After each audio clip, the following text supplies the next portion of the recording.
meeting to order at 6 o'clock. Please rise for the Pledge of Allegiance. I pledge allegiance to the flag of the United States of America and to the republic for which it stands, one nation, under God, indivisible, with liberty and justice for all. We're going to very politely ask our guests to step out. Well, once we do the motion and vote to go into executive session. I'm just a little bit tonight. Maureen, yeah, you're up. Make a motion. Oh, yeah, I see one's as bright as the other. I moved Is Brett coming? Not in person, he's going to join us remotely, so I created a separate executive session Teams. Okay, so he's not gonna be. Okay, so I'm gonna take him. Thank you. I moved it to Oh, he's- select board. Okay, He's not going to be in person, he's going to be virtual. Okay, okay. am I good? Yeah, you're good. I move that the select board vote to enter into executive session pursuant to Mass General Law, Chapter 30A, Section 21, Section 3, to discuss strategy with respect to collective bargaining, as an open meeting may have a detrimental effect on the bargaining position of the public body, and the chair so declares. Local 5116 of the International Association of Firefighters, the board will reconvene into open session. I second the motion. Roll call vote. Laura, have I? Maureen Donnell, aye. Brett Simus. Oh, are we here? We're here. Yeah, Brett Simus, aye. Thank you. Okay, so next step, execution of collective bargaining agreement with local 5116 of the International Association of Firefighters, town manager and fire chief. Okay, so we just came out of executive session where we discussed, and we have a motion prepared for the board. Do I hear a motion? I move that the select board vote to execute the collective bargaining agreement CBA with local 5116 of the International Association of Firefighters as presented. I second the motion. All in favor? Aye. Oh, yeah. I don't have to do that. Oh, yes, you do, because he's on TV. He's on, yeah. Oh, okay. All of Okay, them. roll call all night long. You're such a pain. Laura, have I? Maureen Donnell, aye. Brett Simus, aye. Thank you. Okay, so the next step is execution of agreement for sale of fire apparatus. So I moved this up in the agenda ahead of the discussion under potential articles, just because both Chief Martian and Chief Bradley were here. And felt that realistically, this is sort of a no-brainer. At the last meeting, it was discussed when we were talking about fire budget, that the timeline for ambulances is 2 years. And that while the capital plan had indicated replacement for FY27, there was discussion, well, we should really be doing that now. So in the intervening week, Chief Martian and Chief Bradley got in touch with, I wanted to say Bullfrog, but it's not Bulldog. And got a quote, and were able to secure one at a considerably lower price of $370,630. It was estimated at the last meeting that we'd be looking at about $500K. I don't know if either one of you want to chime in. Yeah, sure. When working with Bulldog, originally they had demo ambulance that we talked about last week. In addition to that one's already been sold, but they had 5 build slots. 4 of those slots have already been taken, and this is the 5th slot of ambulance that's available. And this should be is scheduled for delivery in Q4 of 2026. So we're good, we're out a year and a half out, as opposed to if we had waited, probably be 2 years beyond FY27 to actually get. So from the amount that was originally in the capital plan, I think it was 550,000 thereabouts. We're able to get this ambulance at a cost of $370,630. So we're able to get this purchased. In the agreement, if the amount is not approved at the town meeting, there's no penalty. town. So. that's part of the- Like Joe said, that was no, we saved quite a considerable. So now the other thing is, it's scheduled for Q4 of 2026. It's a possibility it could come in earlier depending on those other building slots. If somebody cancels their build slot, we would move up in the schedule. So it could come in earlier. And I think the plan is to use free cash, so. Yep, exactly. So, the board can either, preface its motion saying, to move to authorize pending, the vote to insert the article on the warrant. I have a feeling you and FinCom are gonna want to see this article anyways. It makes the most sense. So I wrote it as just authorizing execution of the agreement, because it is really a no-brainer. The only question is, have we talked to finance committee about this? It sounds like a fantastic idea. I couldn't agree more. I just want to make sure that I don't want to get ourselves in trouble with our friends in the finance committee. Well, we're lucky Mr. Flaherty's in the room. Perfect. I couldn't see him. There's a reason, Shane. there's a good reason, yeah, I'm sitting out of the table. Madam Chair. Yes. May recall from the last meeting, I initiated the discussion with the two chiefs over here, Mhm. as opposed to these two chiefs. Right. But, so this was the finance committee is on board with this. I mean, to use Joe's term, it's right. Exactly. I do recall you bringing it up, which is why I called on you. And- You're here. And ultimately, even though tonight, the board gets to vote to place it onto the warrant, the article funding it. And that's an opportunity for the finance committee, if we do have a quorum, because they are posted, to comment. Because it is contingent on town meeting approval, Always. even if FinCom didn't, there's the ability to sort of discuss this and there's not a penalty, even if the board votes to execute. So that's where I didn't have like all these whereases as part of the motion. It pretty much seemed pretty straightforward. Do I hear a motion?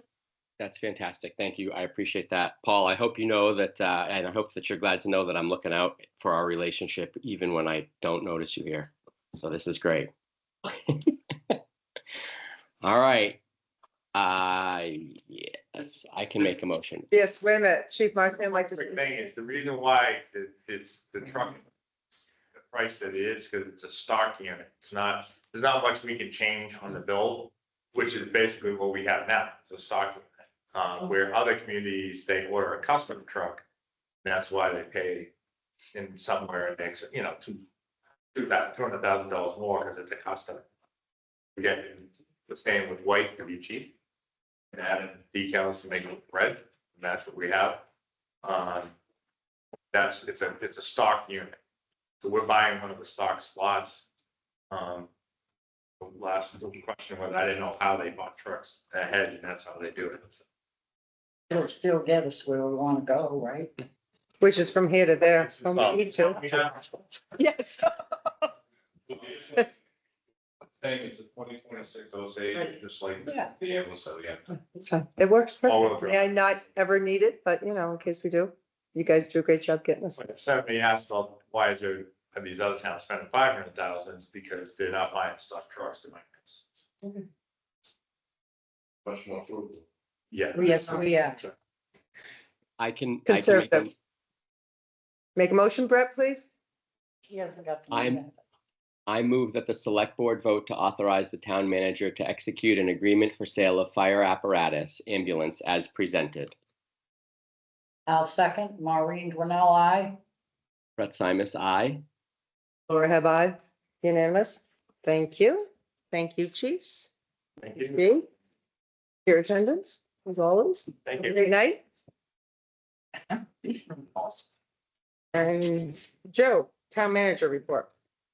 Okay, this is gonna be quick because, since last week, my efforts have been primarily, concentrated on a few items, specifically, negotiating with, Thetford and other town officials, development agreement for, the extension of water and sewer, up, Milford Street. Also, finalizing town meeting warrant, working on these types of articles and the agenda, and then also preparing for the town manager budget recommendation.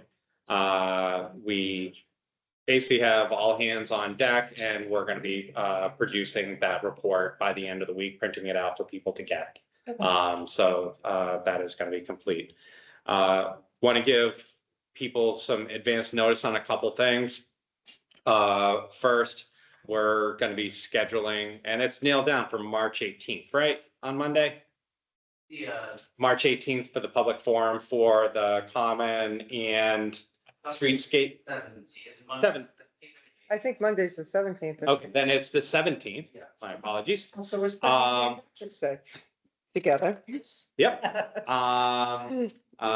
So we're gonna start advertising to advertise or to let people know that we're having a public forum.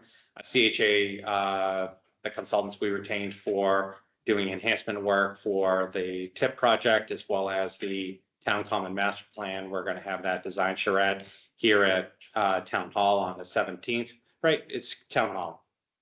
Yeah, I mean, I think the notices haven't gone out. Okay. Maybe town hall can be town hall. Yeah. I'll be sending out postcards to all the butters who touched the project. Yep. Okay. Also another event, this Thursday is the swearing in ceremony for Chief Nicholas Palmieri.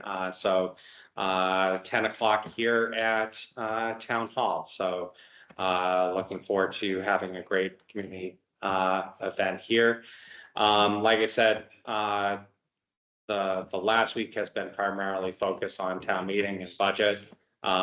So for the next meeting, we'll have a more in-depth update on all the other things that are going on. Okay.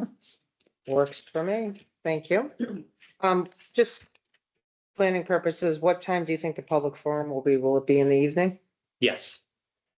17th, what time? Are we gonna do like 5:30 or we're gonna do like this time? I thought we were gonna do like 6:30 for start. So we just nailed down the date with the consultant. So now we're then pivoting to get the postcards out, Facebook, all those things out. Okay, for 6:30? Yes. Thank you. Okay, public input or board members' updates. Do I have any public input from anybody in the room? Yes. Mr. Flaherty? Yeah. You most certainly may, as you know, watch out. Takes off.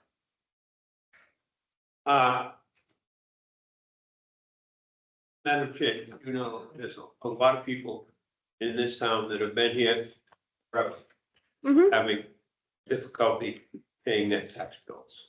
Mhm. All right. Some people, if the tax bill goes up $500, it's a problem. All right. Well, I happened to come across a couple of things here in the past 2 weeks. Yeah. Just give you these. If I may, Thank you. yours, I'll give you one.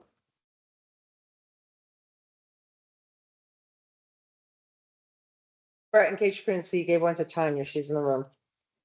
Oh, what it is the town of Southborough has a taxation committee where if people who are more well-to-do wish to contribute over and above their tax payment, their tax bills, it goes to a special fund that's operated by a committee.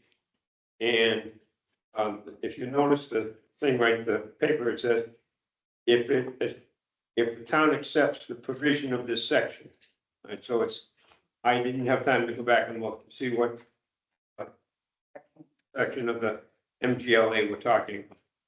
The other one is, and I'm wrong, my good friend O'Neill can play some of this up. Hopkinton has had for quite a while an exemption credit that's controlled by age and ability to pay. All right, you have to be 60 or 65, and I'm not repeating it, you can see for yourself that the elderly or taxpayer who qualifies gets a discount, all right? And what you have is the application.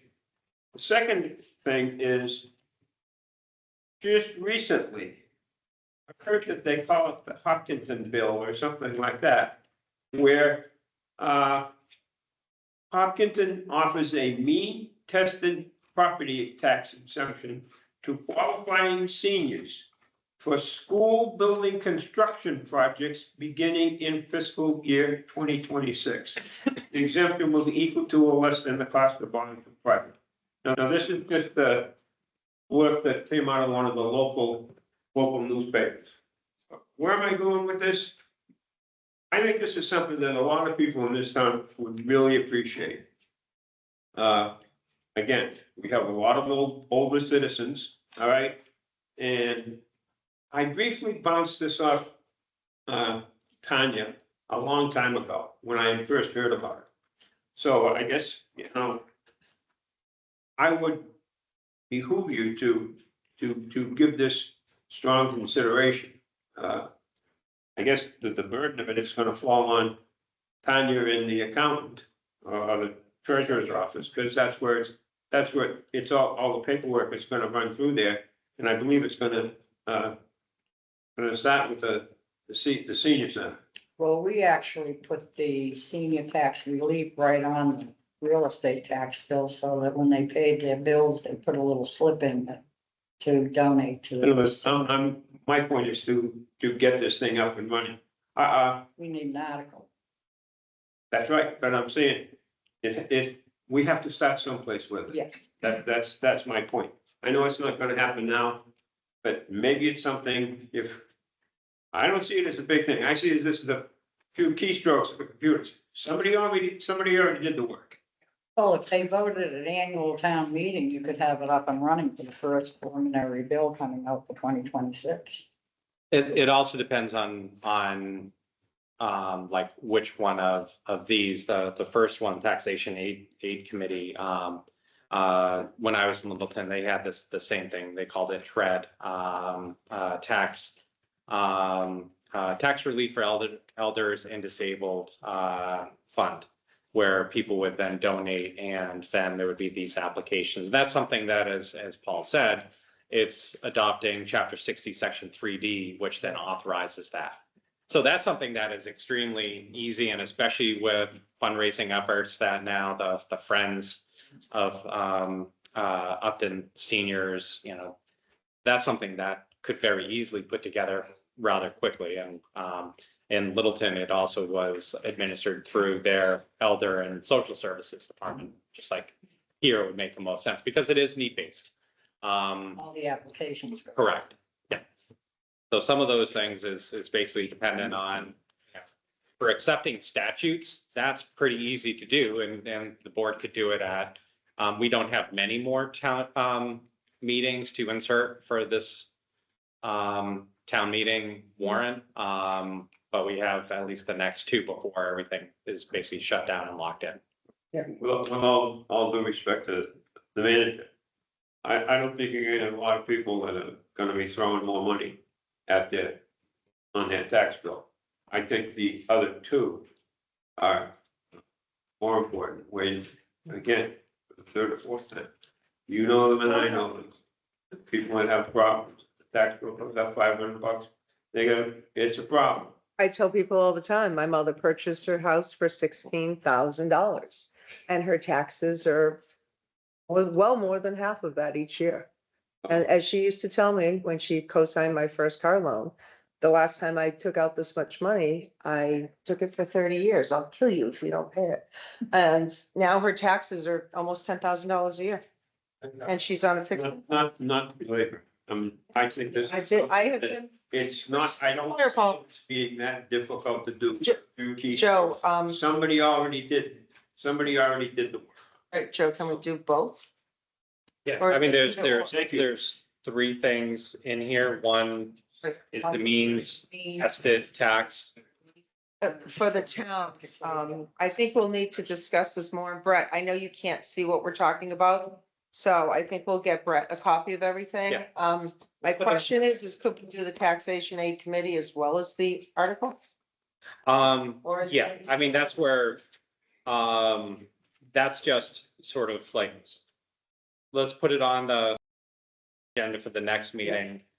Can take a couple minutes just to identify what would be needed and then. Perfect. Um, works. Which one thing? Yes. I think it's a good idea, but there's two sides to this, right? Mhm. Like, people who have the house and have the higher bills, the value of their house is increasing, so the value of their house is gonna increase as the schools improve, so we need to make sure we understand what this is doing before we just think it's a great idea. It's gonna help a handful of people, but it's gonna burden the rest of the town with covering this cost. Just needs to be considered. Oh, yeah. Just where you guys are all, or seem to be all just making this move without Right. No, we need, understanding what the impacts. well, that's why Before we just- you're right, Steve. That's why we Discuss put this at a on the future real meeting. estate tax bill. If they gave it all up. I don't There are think 60 people are gonna give more. I think the impact is gonna be on the senior side if all of a sudden we're exempting school-related things on their bill, something like that. That's where you can, that's where you get the impact. You're gonna have very few people give more than what they're getting taxed. I agree. Find it hard to believe that anyone's really gonna do that and make an impact. But with all due respect to my friend over here. People can't wait till they sell a house to get the money. I need to pay the tax bill tomorrow, and I can't wait to get the money when I sell my house in 20 years. Well, not only that, you sell your house and you have nowhere to go unless you really like the New York border. Because that's about how far you have to go to be reasonable. Springfield, prices tripled last year. So Doing this impacts Yeah. differently on the tax. it does, but we'll need to, I have no idea how many people this impacts. It could be 20 people, which is probably irrelevant, but it impacts a lot of people. It's gonna impact the opposite. Oh, yeah. we really need to go. Brett, we'll get Brett the paperwork. We'll read through everything. Very cursory. And then, as always, we let the people decide because it's not up to us. It's up to the people. It resolves a lot of Exactly. concerns. Definitely. Thank you. Thank you. Thank you for this information. You're very welcome. Do we have any comments, public comments from anybody online? You'll have to tell me, Joe. Did, Okay. Seeing none? I don't see any hands. No. Okay. Next, joint meeting with finance. Finance, would you like to call your meeting to order? Or do you have a quorum? I see Nick. What about Richard? Could the finance committee members who are online, we don't always recognize your initials. Could you identify yourself?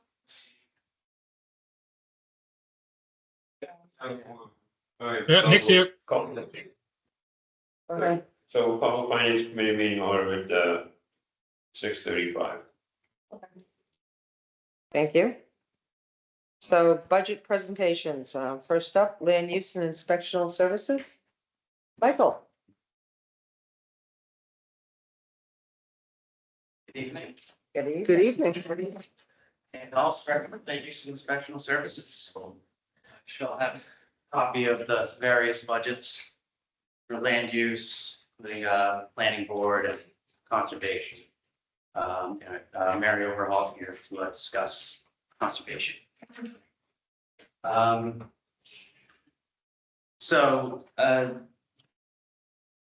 the increases that you're seeing from fiscal year 25 to fiscal year 26 mostly accommodated, is mostly because of staff changes and wages, right? So we're going from having 2 part-time employees over there that, part-time building inspector, part-time building commissioner, to now we have a full-time, right now he's a building inspector, but I just talked to him today, he said he should have his building commissioner certification in 3 to 4 months. Which would be great, yeah. So John's been a wonderful addition to the department.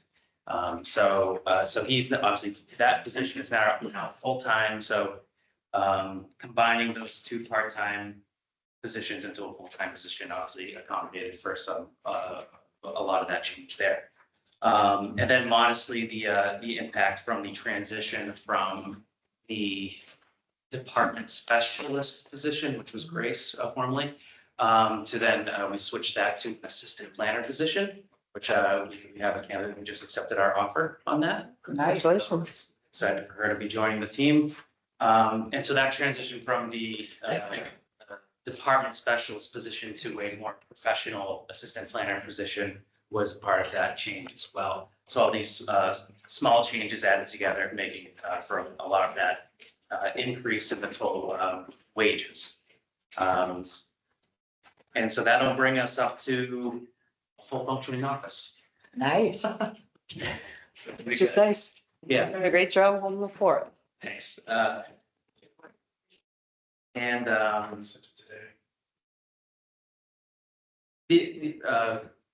for the expensive, not much actually changed from the expenses.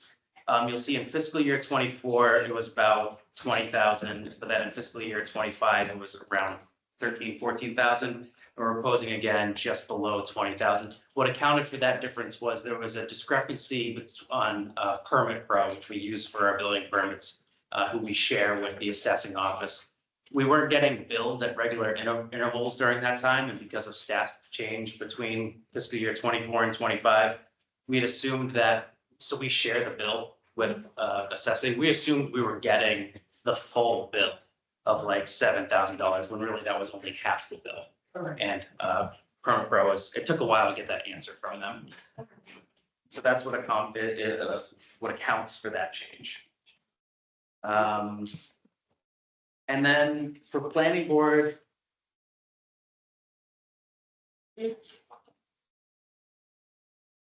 Again, modest increase to the budget is all accounted for by wages. A small increase to what CMRPC charges for the regional planning services, to again accounting for the transition from the department specialist position to the assistant planner position, which is that cost is mostly borne by the planning board because they pay for 50% of that position. That's really all the changes. Joe and I went through the land use expenses with a fine comb, and a lot of the expenses in this department are historical, been carried over. So we're, and with all the staff changes, really don't have a great handle on a lot of what is needed at this point. I mean, we're going from part-time positions to full-time positions to department specialists and now the assistant planner, and little to no time for me to explore. We know with Yes. there are 2 projects going on in town. So, yeah, but expenses are minimal. They're mostly limited to public notices, legal ads, continuing education stuff when that comes up. Getting the new from building code when that stuff comes out. All that is folded into general. Mary, you want to discuss? Can I ask a couple questions? Yeah. Yes. Please. So I have 2 questions.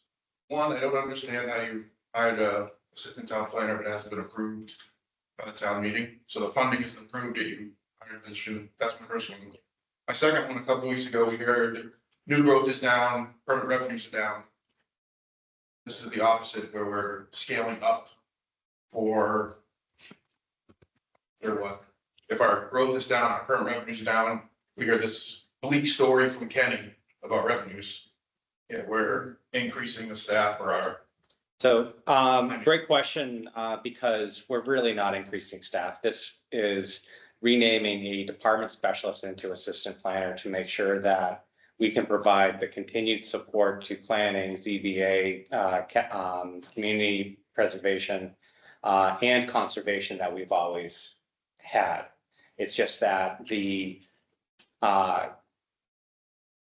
ability to fill a purely administrative department specialist, say, position necessitated and really would benefit from having additional understanding of planning and other, say, affordable housing tasks. This is entry level. This person is graduating from college. The Affordable Housing Trust is in need of additional support. And we're still maintaining the same FTEs that we had last year and the year before, as well, even back before we had the large upheaval, because planning always had a half-time, conservation had a portion, and ZBA had a portion. So this is still the same FTE. We just renamed the title, Department Specialist to Assistant Planner.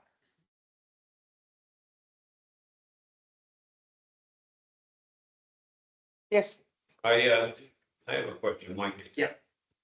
I understand that the planning board and the conservation commission work closely with your group. How does a community preservation fund get in there?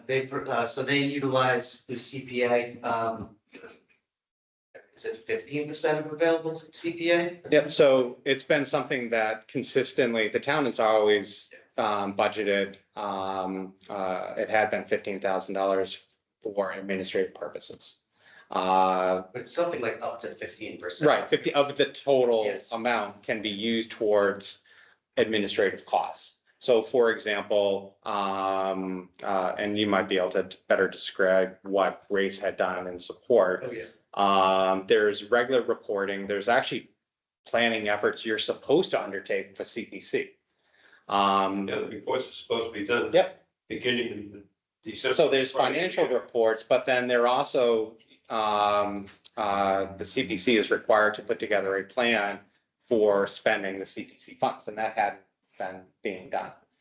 We also didn't have any tracking of projects, so that projects would delay or even would continue past a deadline that town meeting would vote for those funds to expire. So the administrative task of supporting CPC is very important to make sure that projects actually do get completed, closed out, that they're properly reported. But then, like currently, CPC is engaged with CMRPC to do a action plan to help guide future uses of CPC funds. This jumped off the page to me because this is never, since we've had the CPA, I've never seen anything like this. I understand we have take 15% or whatever it is to the administrator, we break up 10%, 10%. I understand that. This was new.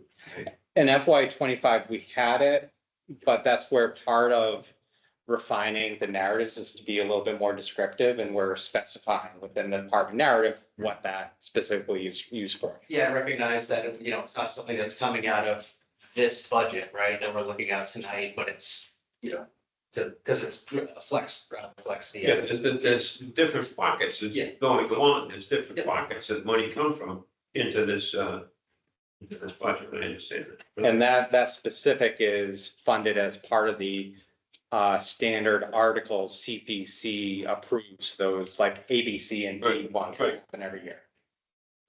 I've already reached out to the chairman.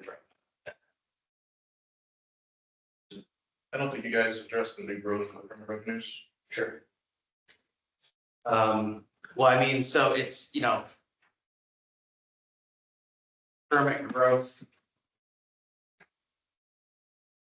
You know, we have a couple of subdivisions, as I mentioned in the narrative, that are, I guess, a reliable source of. Yeah, I guess, Yeah. where we're coming from, Kenny had a bleak outlook on revenues. Yeah. First time ever, our new growth was in the hundreds instead of 250 and higher. Yeah, it was So he did 192. not- Yeah, he did not expect it to be rebounding. He said permanent revenues are down. He had a very poor outlook on what our revenues are gonna look like, so we're trying to recover from that, and then to see that your department is expanding. Well, How you want to refer to that, you're bringing on, you're doing all the right things for your department, it just, you know, the rest of the town has to worry about revenues, balancing the budget. understood. That's what we're. The, trying to manage. So what would account for some of that is the bill, we just changed our building fees to be actually in line with what other towns maintenance charge. And so I think last I looked at it, apologize, I don't think I provided for it in the narrative. But when I looked at the actuals for building permit fees, up to December, it was, we were already way above, where we would have been in the previous fiscal year, and that's accounted for the building, because I was like, I said to Helena, who generated the numbers, through Permit Pro, I was like, oh, are we looking at calendar year, or are we looking at fiscal year? Because it makes sense to me, it looked like it was too much. I was like, oh, it's because of the change in, our increase in building fees. It's gonna help us out a lot with some of that. I can't speak to Kenny's forecasting. Yeah, and one of the challenges is that there's a difference between new growth and permit activity. So we could be experiencing more permit activities, but the value may be less. So decks, additions, renovations versus new. Decreasing, which is a concern. Sure. I'm sorry, what? They're both decreasing.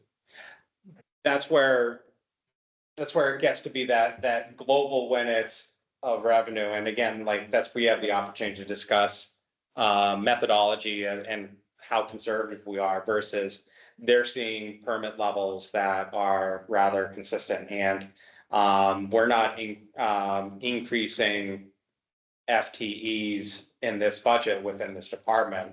We're just filling the same FTEs we had last year and the year before. So on that side, it isn't changing. We just said he was doing 2 part-time and 2 full-time. That's an increase of 1 FTE. No, he took 2 part-time, became 1 full-time. Actually, you have 2 part-time and 2 full-time. I know, I didn't, so I meant to say was the department specialist. Transition. Yeah, but that was the old inspector. Yeah. Part-time building inspector, part-time building commissioner, now Into 1 full-time building supply inspector's time. 0.5 and 0.5. So that means there, this new fellow, he's gonna do what Pat and Steve did. Yes. It works better if I put a name to it.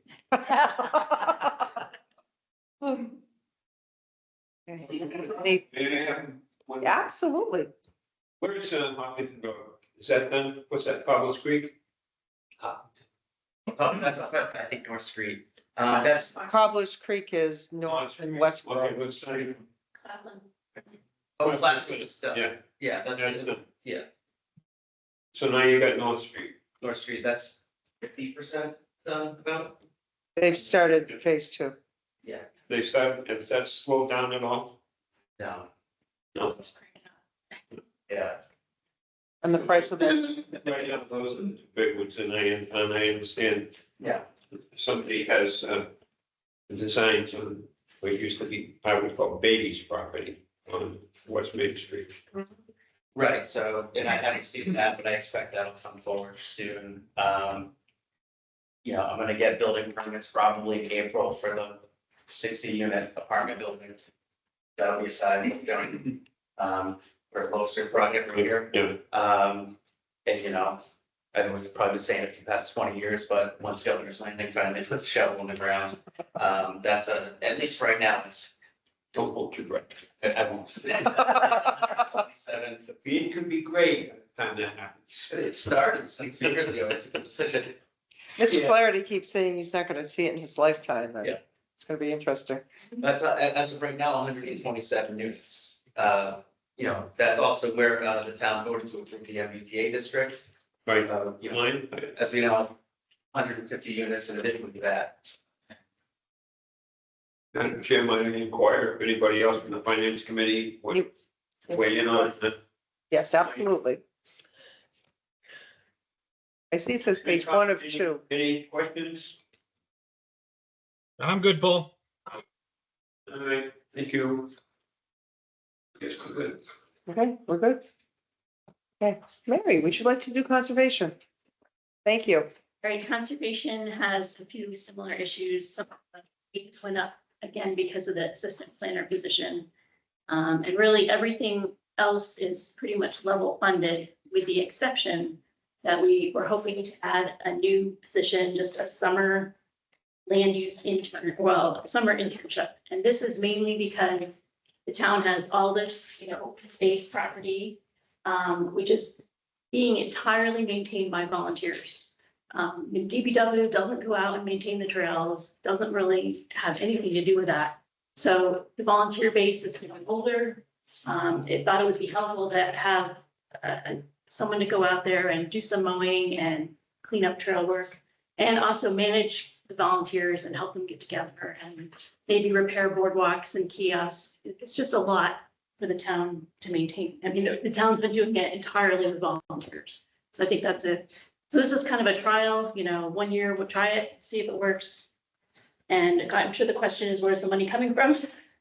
And so the way the salaries have been working is we have not been using any of the permitting income to support salaries. So there is extra money in the conservation permitting funds to support the summer interns. Questions? Well, you need somebody to maintain the trails and all this.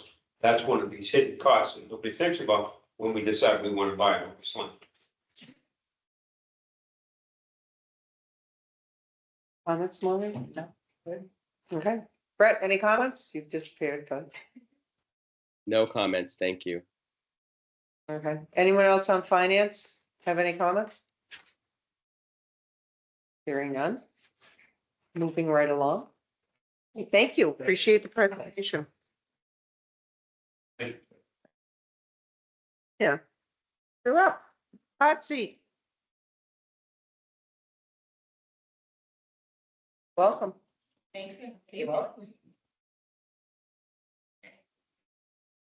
First time would be nice. No, we don't want to do the rest, so one night, that would be great. This is my first time. Everyone has the narrative, so I'm just gonna kind of highlight some of the things that we have here and then, of course, answer any questions. So ESF is looking for an increase in budget of $22,345. That's due in part to the increase in wages with COLA and also driver hours.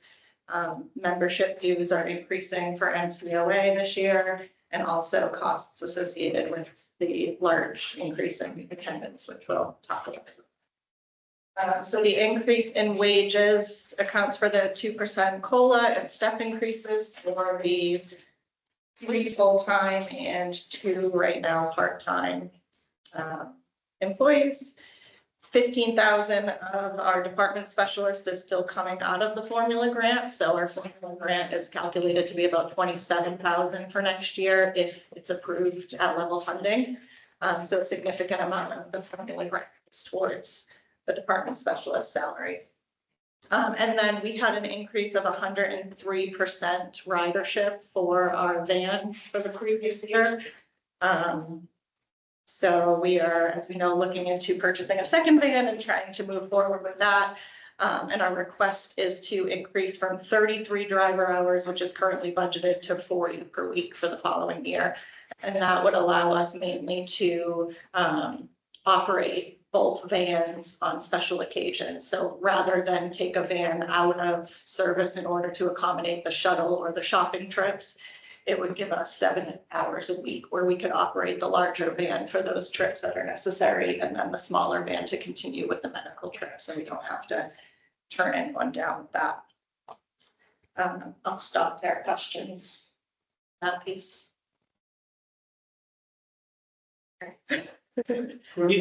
He's the bad guy. Oh, you have years to say that. So despite the move to the new facility, we've seen a 49% increase in attendance, and like I mentioned, 100% increase in ridership from the previous year, but we've continued to operate on a level budget from when we were at the old building. So obviously that money is thin, it's spread thin to be able to accommodate everything we're trying to do with that increase in attendance. So overall, the increase we're requesting is 15.6%. The increase in expenses is 3,359, and that is basically to help us cover the cost of programming, supplies, for the increase in attendance. So of course, 49% increase in attendance requires a lot more kitchen supplies. It requires more water, it requires more coffee. You know, as our events grow, the food cost grows as well. So it's a pretty conservative ask, in my opinion, for a 50% increase to accommodate a 49% increase in attendance. I think that's about it. We have talked, you know, from a business perspective of, do we increase what we're charging for events? Do we increase what we're charging for fitness? Things like that. As Paul said, you know, a lot of people are struggling to even pay what we ask as far as events. So, you know, we want to be very conservative in the changes that we do make to ensure that we're not increasing all of the prices dramatically, and it can be affordable for everyone to continue to attend events. Do you want to, I know it's coming up later, do you want to dovetail into the Friends? Yes, thank you. That was on my bullet. So we have an established Friends of Upton Seniors group led by a couple of very dedicated volunteers. So they are in the process of filing for a 501c3 so that they can hopefully in the next couple of months start to fundraise. So our hope also is once they get some traction and can start to bring in some money, that they will also be able to supplement some of the programs. Again, that's why I was conservative in what we were asking for an increase, with the anticipation that the Friends group will also be able to bring in some funds to help us increase the program. I just have a comment through the chair. Is it possible for us, similar to what we've done with Kids at Play, to create a pool of funding funded from the welfare trust, the Ristine Trust, to help seniors that are looking to pay for whatever the services? I know you want to maintain a low cost for folks. Is there a way for us to use funding to support it so that we could offer lower cost and or free services to people leveraging some of those funds? I mean, it's amazing, and I'm thrilled to see the increase in utilization in ridership and of the community center. I mean, that was why the community invested in the community center, was right to activate this part of our population and to bring them together and do all that. So those are all amazing and wonderful things, and it feels like there's opportunity for us to improve and make it even better by putting a similar program to what we've done to Kids at Play in place. So just something to think about, and I wanted to mention it here. Along the same lines, I think we have to request that the trust fund and there, just be trust fund and the operating budget, but No. if you had like additional funding, you could increase the same thing to Matthew with the building, when you're something to think about 40%. Like what would that look like? Not looking at, like, you're not gonna double this, like you're thinking, 25, 50, 100, like what would, without adding people, right? Because that's a conversation, but what does that funding look like? Because in my opinion, it's small dollars for big impact for why we built the community center in the first place for both the library and COA. So I don't think the funding was expected, at least my expectation was not, we're gonna build a new building and then hold you to what your funding was over there. Either one of you. So what does that look like? And you don't have to give us an answer now, but probably something to think about, because we should be taking advantage of what we have. We're paying for it, we should be utilizing it. And moving towards the future. And the only issue I see with pulling funds from the trust fund is everybody needs to be vetted, which then adds an added burden to staff that is always working extremely hard. And then we'll end up adding another person if we're not careful. But yes, I see what you're saying, Steve. We can't expect you to stay level funded. It's especially with a 50% growth. There may be creative ways we can look at it, because we Yes. can't use the trust funds to balance No, budget, but if the Friends group is going to be supporting programs, we can Yes. make a donation to the Friends group and then they can assist. So Exactly. I think there's some creative ways we can look at maybe use of those. So that it doesn't become a sort of question, is it being used to support the operation? I mean, being involved with the Friends group, but, you know, you're not gonna have $2,000 in 2 months here. It's gonna take a while to build up the kitty. So, but again, you know, I said that from the time I got involved with that project over there. Nobody ever visualized how much increased traffic that building was gonna generate. I don't care what you say. And I've seen some of the classes double in the year that I've been here. So, you know, it's gonna continue to grow. And to your comment about the staffing, I didn't even bring into that, you know, our social services has seen at least a 10% increase, and that's minus 3 months of maternity leave of her touches. If we're talking about, you know, putting this tax program or vetting people who are coming for programming scholarships, like that's gonna be an increase of burden on the staff too. So those are things we're trying to manage internally and using the senior tax work off people in a better way, but we want to give as much as we can, but obviously that's going to create more work on the staff that's there too. Exactly. It could also have a negative impact where we're seeing the increase, it's not properly staffed, or, you know, you're overrun and now all of a sudden people stop going. We Exactly. don't want. We have to be careful because, Right, you want to maintain the quality. of We service. want to actively manage that, stay ahead of that. yes, Again, I think it's a small ask to stay ahead of what we've built. And I think the transportation is the biggest concern, you know, we're trying to keep up with that as best we can, also short-staffed, you know, down to 2 drivers, but when we introduce the new van, it will save on gas, but I don't think it's going to decrease demand at all, it's going to increase. I think it's going to increase and I think you'll need the extra, at least 7 hours. I'm not sure. Yes. I think Brett had something to say. I have a question that I'll hear about. Okay, Brett, No, I was just agreeing. I think that was, I don't have any comments. Thanks. okay. Oh, My wife goes to bingo, right? There's a lot of people on the town over there, right? Any idea, what, you know? Is it just the bingo that It's gets a lot of the both other bingo. towns? Yeah, the bingo definitely brings the most out of towners. A few of the exercise classes where the instructors are teaching in other towns will bring people too, but those people are coming and paying for the class, so that's actually helping us cost. The bingo is the only free event that we offer that. Towners. They doing a fine job over there, from what I hear. yes, extremely. Yes, we appreciate it. Okay, any further questions? Finance committee, any questions on this? Sure. He got the order to. Yeah. Pick on Steve then. How does it feel, Steve? Okay. Thanks for coming. Library, Matthew.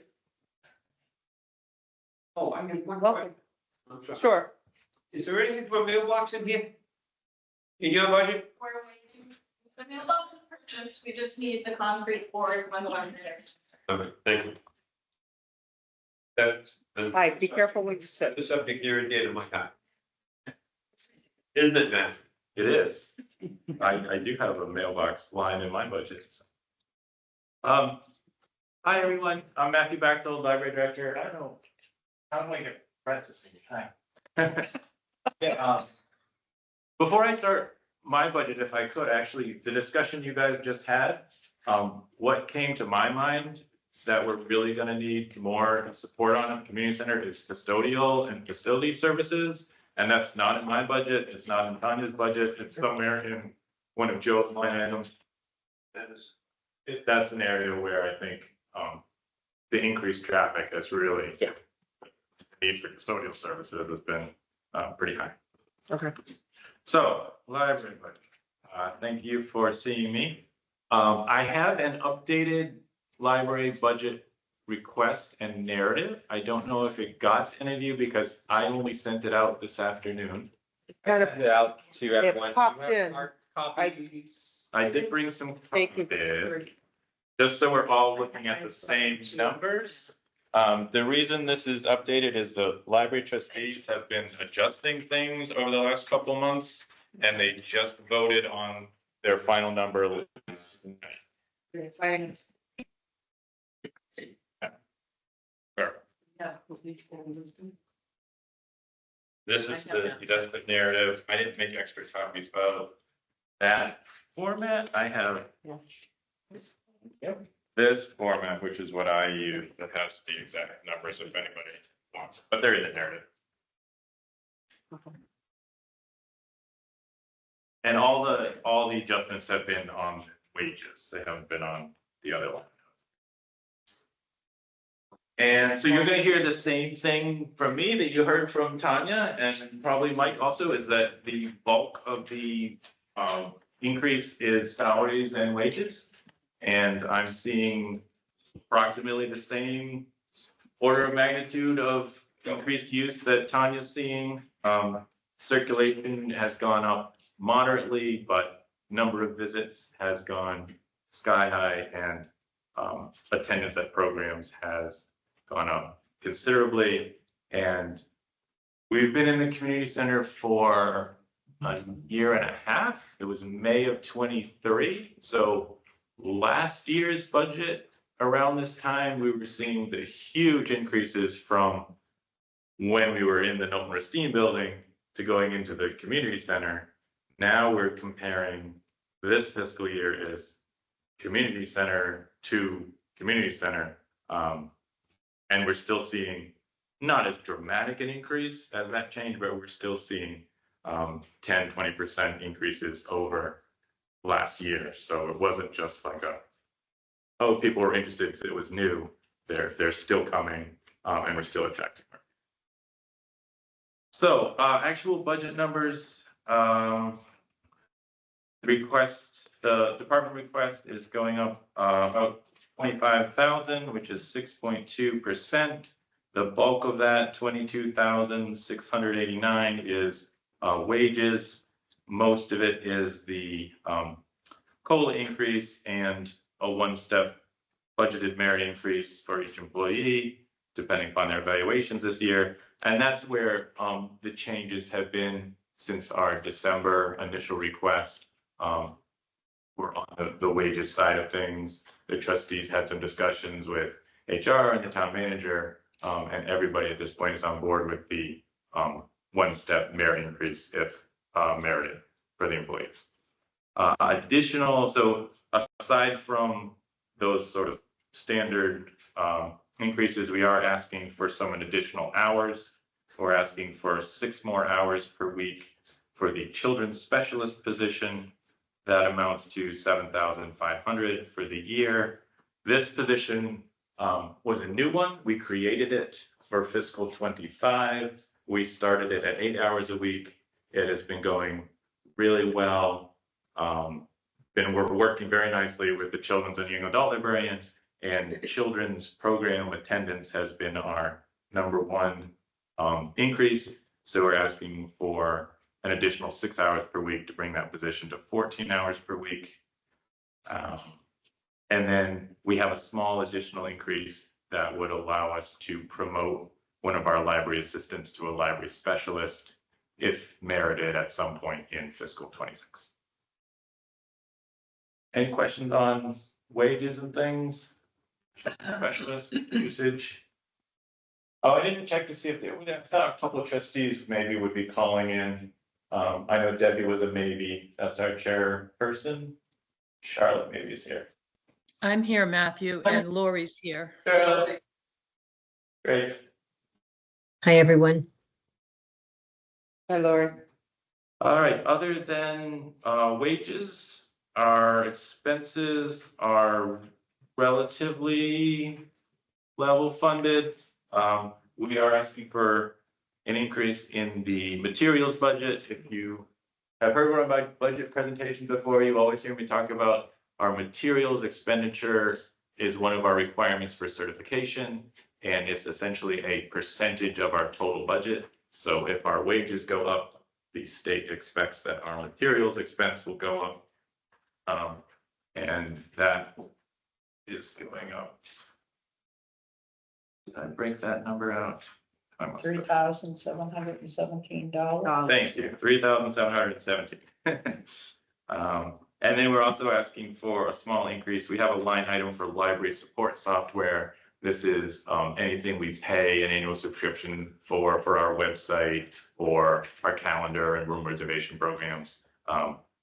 Those costs have gone up a little bit, so we're asking for an increase there. A little bit of good news, the state has continued to give libraries more money. So we have a small credit there that will offset some of that. And then we have a passport postage line item that needs to increase a little bit. Passports they're sort of complicated because they sort of self-fund. So we charge, every time we do a passport service, we charge a fee for it. But then we have to pay the postage to send it out. And we can't just use the fees to directly pay the postage because of town finances. We can't spend money in line item. So we have this line item that we appropriate passport postage, and then we have a revenue line item for the fees. And since we're doing more passports, we're getting more fees, but we also need more postage. And then I put some of the percentage increases that we're seeing there. And again, attendance up 50%. And that's from a year that we were in the community center. So that's on top of an increase from when we moved.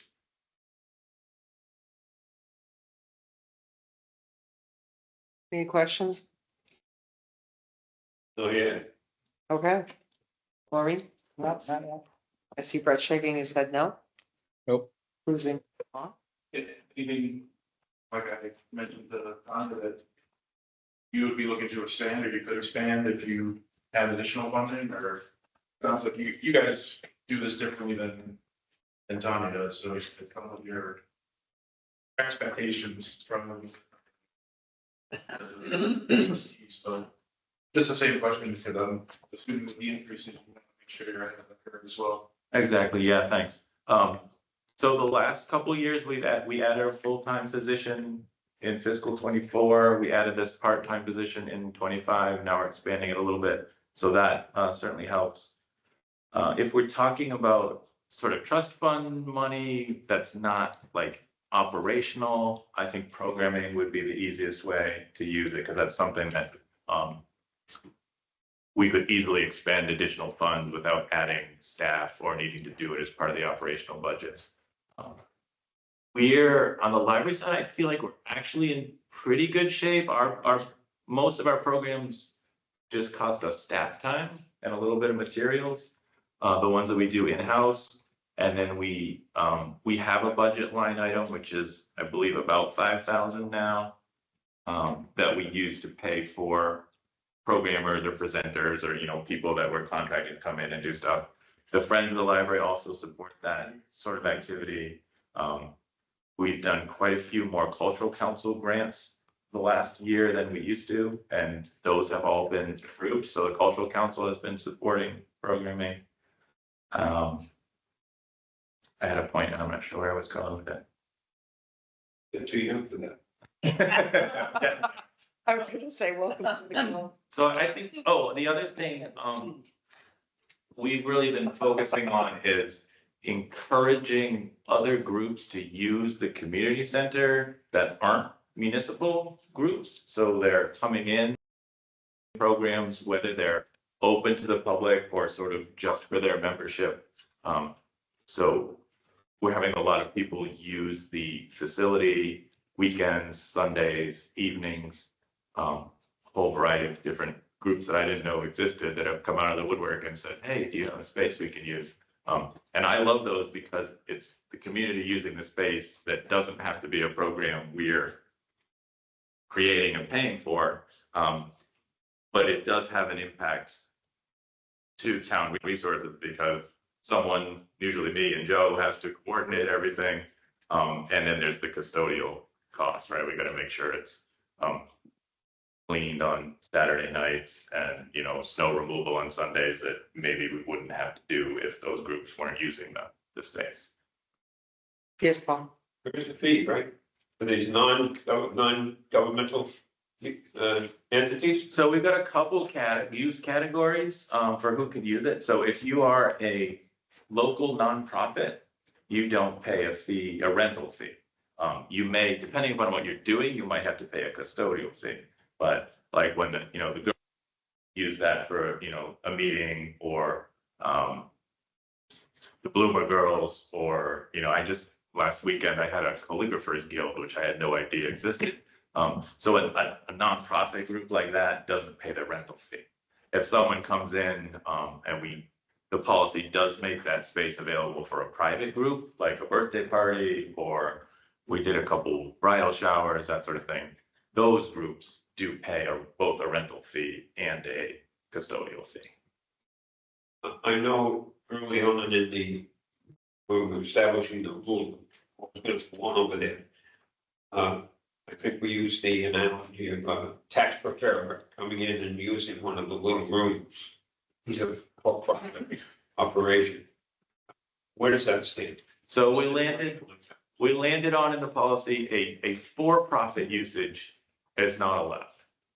So a nonprofit group for a private event, right? So a private event would be, like I said, a birthday party or a bridal shower with just you and some friends, but you don't want the public wandering in.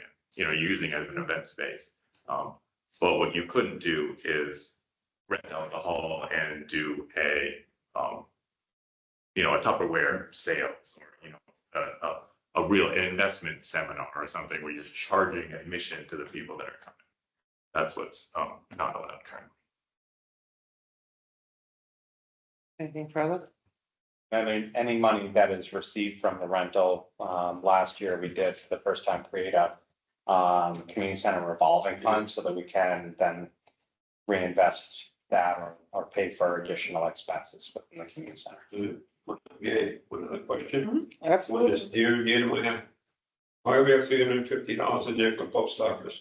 Because we've talked about that forever. There's gonna be a mailbox over there. I know we've already purchased the box. Yes, so I'm letting Tanya be the guinea pig for the mailbox. So the library has always maintained a post office box at the actual post office. That's what that annual fee is for. We get a lot of mail between magazines and packages and things being shipped. So the mailbox that was purchased has two sides on it.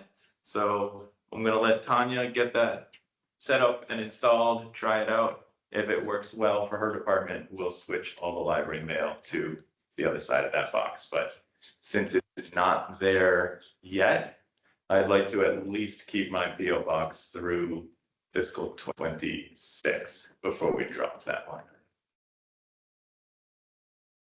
That's the look of someone who doesn't like that answer. He's back to being the bad guy. So, yeah. Steve's like, it's about time. I'm feeling a little bit of like, we've always had that PO box and I'm hesitant to let go of it. When Town Hall put their box here, that one was definitely not big enough for the volume of mail that we get. We're hoping the new one will be. Okay. And we've been so self-sufficient since we started the building. I know. I think it's the third year that you say, why are we? And it started off $310 and now it's $350. It's the first. It is. Okay, any questions? Any further questions? I just got one question, Laura. Yes, please identify yourself. Nick Ensko, Finance Committee. Matthew, on your Excel spreadsheet that you provided, there's a merit pool for $7,422. That's not actually being added to any of your totals. Is it supposed to be? No, so that was, I think that's in the fiscal 25 line. And Yes. I believe fiscal 24 and fiscal 25, the way we did the merit increases was instead of adding them to an employee's line, we had a pool that was then expected to be spread out. And then this fiscal year, we've switched to adding it directly to the employee's line item. So that was just my sort of accounting spreadsheet that, yes, I asked for enough money to give those merit increases if they were warranted. And this fiscal 26, that's disappearing because it's getting built into the employee's line. Gotcha. Makes sense. Just wanted to make sure we weren't missing it. No, thank you. Yes, Paul. Mr. Manager, Yes. I know you're responsible for the MIS, these programs, except for the police that they have a special one. There's a couple special ones. Yeah. Is there any reason why these programs that he's talking about couldn't come back in the MIS? They could, but they're so library specific, and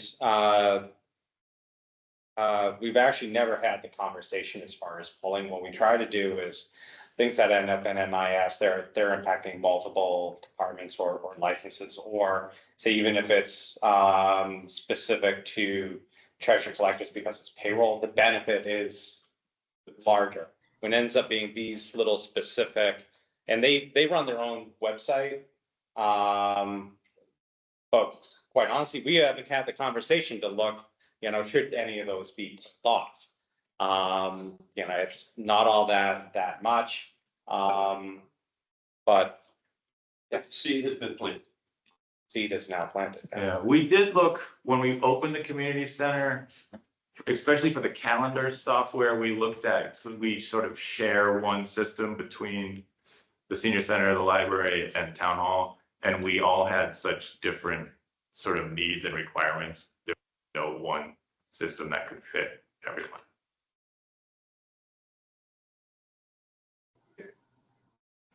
Thank you. Matthew, appreciate it. Thank you. Chief and Chief, fire. Fire. I just realized that you don't have the copy of the police. I was about to text Sue to see if she can go down to the copier to pick those up. Maybe while we get those, maybe we could swap and have Board of Health do it, and then that way we can. We just keep kicking you to the curb tonight. I want to spend as much time with Chief McGowan as possible. Oh, okay. Yeah, but this is kind of like a special type of torture. It's really not enjoyable. It's not in the board's packet. Actually, sorry, it is, but it's last. Oh, it's in there? It is in there. Okay, I'm sorry. Diane's in the hot seat. If you guys want, it doesn't matter to me. I'm here for the night. If you want to come up first, you're ready for them. Doesn't matter. Yeah, it is in the pack. I just had the order in the packet wrong, so when I came to Board of Health, I'm like, You're just so incredibly coordinated tonight. It's ridiculous. And it's your first selectmen's meeting where we're all over the place. Chief Palmieri, thank you for coming. Thanks for having me. Oh, no, I only got your page. Yes. Thank you for the opportunity to present the FY 26 budget for the Police Communications Department. Like the other departments, the budget increase is driven primarily by wages. Specifically, year 2 of the 3-year collective bargaining agreement, which includes a 2% cost of living. In addition to increases in pay for educational incentive degrees. We have 8 officers who are receiving step increases, so it's reflective of them being here for certain periods of time. In addition to longevity pay, so again, committed officers staying in the department, receiving those increases. Any specific questions in regards to wages? No. Keep going. Continue on to expenses. Out of the expense budget, almost completely level funded with the exception of two items. One being the TASER, or the electronic control weapon, which is in the second year of a 5-year lease program. That accounts for about $15,000. The second being an additional $5,000 for the cost of a police vehicle, which is due to market increases. But out of the, again, numerous expense items, those are the two that have increased. Everything else is lower.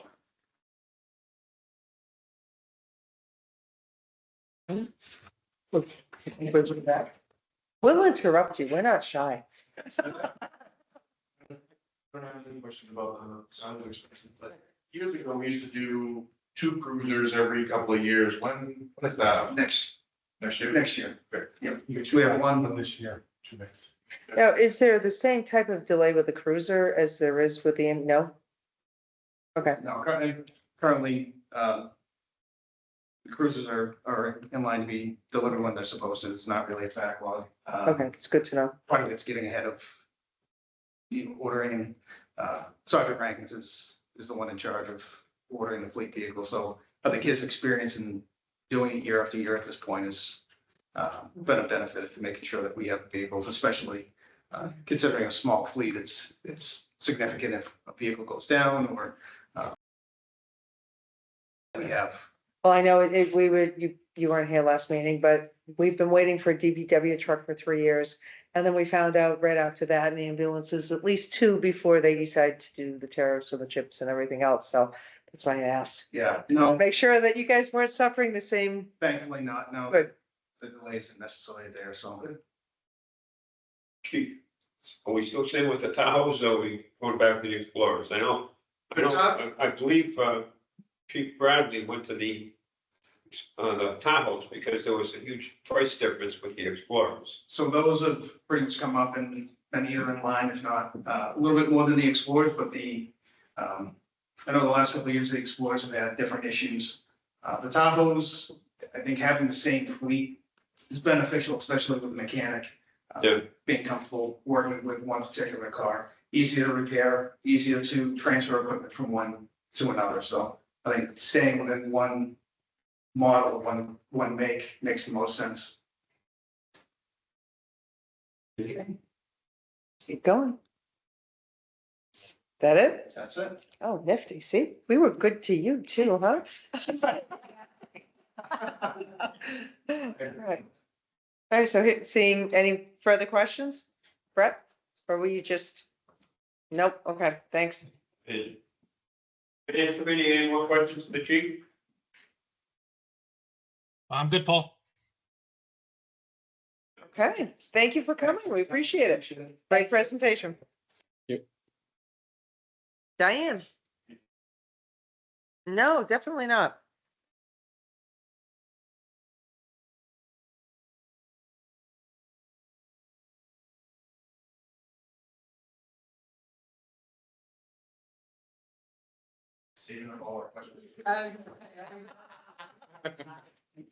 After 42 years working for us, we can't scare Diane. Okay, so going back to the narrative, like most boards, our biggest increase is, well, our biggest increase is the trash. Most of our line items are level funded, except for the trash and of course, wages due to the reevaluation, the merits and COLA. Our increase this year from last year was a total of 56,993. And again, that's due to trash. I did increase wheel abatement rate, another 10,000. That hasn't been increased in a long time, and we've been getting real close to the top of our line. So I did throw an extra 10,000 into that one. And as you know, the waste removal account is partially funded from trash bags. I can give you an updated figure for right up till today for the income for this fiscal year. Presently, we're at 192,300. we've got another 4 months to go, but last year we generated 261,000. Let's see. Can I ask a quick question before you go? Yes, you can. Yep, You say it's a $37,000 increase, but then you said it's a proposed 3% increase. And the 3% doesn't equate to the 37. right, because that does, so the 3% is the cost to pick up trash and recycling. And then we have to guess on recycling because it fluctuates every single month. We never know what we're gonna get hit with. So I used several years worth of information for recycling tonnage. I trust your number. Okay. I didn't know if it was a typo. Yeah, no, it's 3% increase for the pickup of trash and recycling, and then I have to throw in what we estimate to be. So we're hoping we're gonna have some left over, but you just never know. Yes. These complexes, like, mines, No, the HOA takes care of it. yeah, most of the developments, the planning board works it into their agreement that they have their own trash and recycling, because it's a huge burden. We do 160 units and we have to add that. I mean, I can't even imagine Real Harvey being okay with all those numbers. For example, though, Governor's up Plain Street, that's towns, yeah. No, we do pick up Blueberry. I think it's Blueberry over there. Yeah, Blueberry and I don't even know all the names of these streets. But yeah, we do pick up that one, but we don't do the golf course. We don't do Cobbler's Creek. You'll do 149. No, that's private too, isn't Yeah. it? Well, it isn't yet. Well, once you 149, is that the, oh, that's the. that's the existing, yes. That's private too, yeah. So, yes, most of those are private. I know you're gonna ask about increasing trash bags. That's always comes up. Please, but. Well, I know it's coming. So I did do some research on that. And out of the 162 towns in Massachusetts that sells trash bags, let's see, 77 of those towns charge more than we do out of the 162. But 55 of those towns use bigger bags than the 30 gallon that we offer. So we are right in the middle of where we should be. There are some towns that charge, Ashby is charging $8, but you get a 44 gallon bag. But that's the worst of them. There are some towns that are only charging $1.25 a bag filled too. I see us as right in the middle. I know that would help, but I just can't see doing that too. Yes, I'm just right now. But So long as it helps the paper, because the taxpayers just paying more for. right. Having to come back and burn them back. Yeah, I know. I agree. I remember those days, I dated myself, but I remember those days. So is there any questions? There's not a lot we can do about trash. There really isn't. We have put it to the residents in the past. Do they want to continue to fund this, or do they want to have everybody go off on their own? And the residents chose to keep going with this. So, as Laura said earlier, it's up to the residents. It's not up to us, but. Hardest thing that we go through this every meeting, the recycling. Yeah. I mean, it costs the most. There's a statistic, it's less than 9% of everything that's thrown into recycle is capable of being recycled. And the kicker is our trash goes to an incinerator. The recycles that are not capable of being recycled go into a landfill. So that to me is counterintuitive, and that's the large percentage you asked about that we get hit on a weekly, monthly basis. And I know when I first came on to the Board of Health, I said, why don't we stop recycling? It's mandatory, and we do not want to be the test case. But it really is counterintuitive. Somebody's gonna do it soon because once China stopped taking recycling, the cost started to skyrocket. Cost of disposals are crazy. And like I said, it's going into landfills. It makes no sense to me. But We've had conversations in previous years about, Northbridge does their own. Yeah. Recycling, their own factory. And it was a place, somebody was doing something in Blackstone, where you bring your own recycling stuff to Blackstone or something like that. I understand this. Yeah. It's a no-win situation. right. We thought about that, trying to get, we actually talked to Berkowitz about opening up to let Upton residents recycle there. We don't even know if that would keep us from getting fined. Right now, DEP loves Upton, basically, we're doing a wonderful job in the second, or at least our program anyways. And as far as anything in the future, pending any further epidemics, please God no, I don't know that I can go through that again. And trash, I see everything being able to, stay level funded. I don't see any issues on the horizon. Any questions? Just don't know why we have two nurses, so there's gotta be a reason why we have nurse Blackstone. No, she does Blackstone and Upton. We don't have two nurses. One, she's still part-time, Offset. and Blackstone pays us. Yeah. So you just so they get $11,000 per. So, well, yeah, whatever that number is for her, yes. So, and they pay for her insurance and all benefits, so that's really a wash.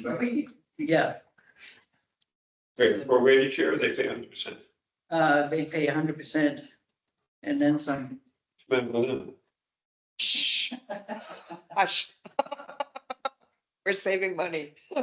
So. Yeah, but she's still part-time, even with Blackstone, she's still part-time. So. Thank you. Wants to figure, it, got them. Good. All right. Thank you, Diane. We Thank appreciate you, you guys. coming and Hey. being here so late. Thanks. Hey, Joe, you're up. And just to reiterate, Kenny is back. He is right now, we talked at about 5 o'clock this afternoon. He's reworking the narrative to address the changes for insurance, pension, and the majority of what is in the town manager's budget. Yes. So we're going to be finalizing that tomorrow, and we're going to be producing the town manager report at our next meeting. I'll be prepared to go over all of that, especially because we're pretty much at the finish line with the development agreement. So at least I don't foresee the distractions that I had today that kept me from finalizing that. Okay. Next is vote to open warrant, amend and or insert articles. Okay, so part of this is continued discussion from last week. So put in first article is a Upton Community Center Playground Capital Improvement Stabilization Fund. Basically, I in talking to Paul, we identified like 100,000. I put it at 120, realizing that over 10 years that's going to grow. That would then be dedicated for the playground surface, which was estimated to have a 10-year lifespan before having to do something. The next article is oh yeah. Why, I'm doing it all. It's a 10-year expense, why don't we just put a little bit here? So you could do that. We could create the stabilization and then each year put in 10. That was my intent. Yeah. I propose putting it in. We could always reduce it down. I think that ends up being on the policy. We need it, I just don't know Yeah. why we put it all at once. 5 years, Yeah. whatever. Yeah. Well, once we start talking about the warrant, that's something that, I would be very interested to get. It's the 120 number that you mentioned for replacing everything and what you want for 10 or 15 years. The next article was to fund the fire department ambulance purchase, and for our earlier discussion with Chief Marchand and Chief Bradley, designating that amount as $37,630 per the sales agreement that we have with Bulldog. Sure, I came in late for that, so I agree with approving. We're guaranteed the slot even though we haven't approved it at the town meeting. Correct. And there's no penalty if town meeting fails to vote to support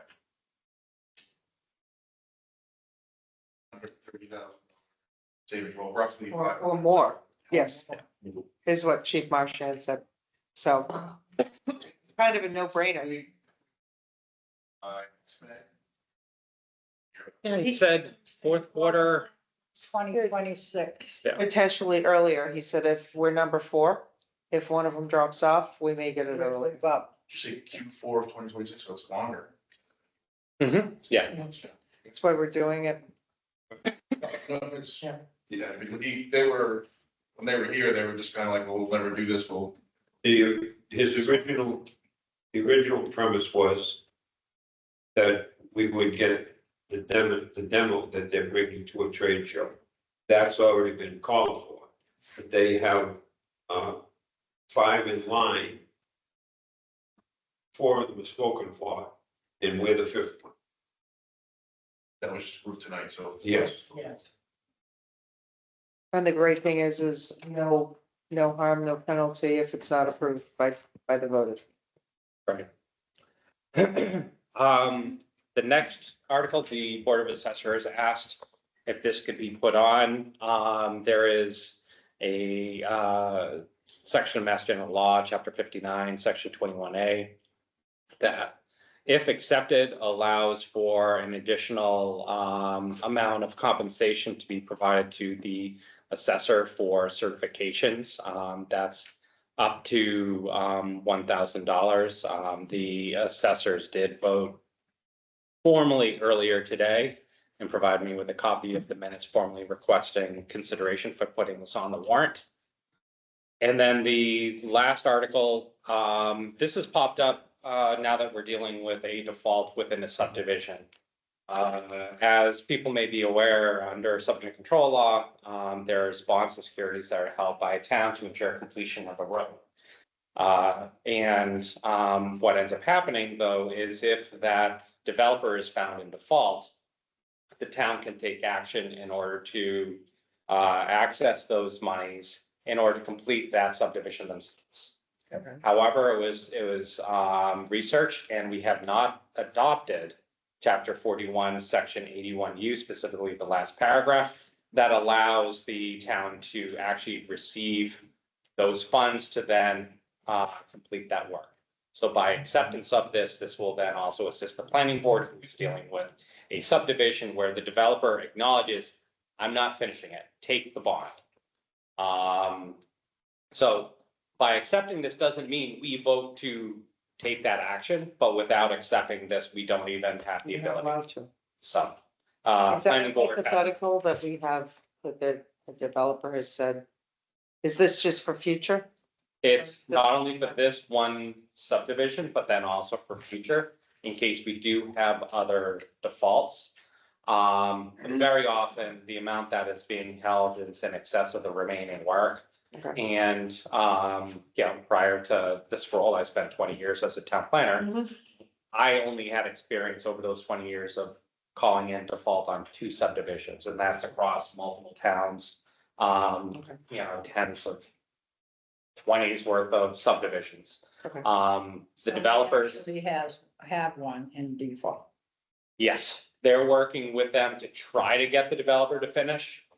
But there's a chance the developer will just say, just take it, and without this, we basically don't have that ability to then access those funds to finish.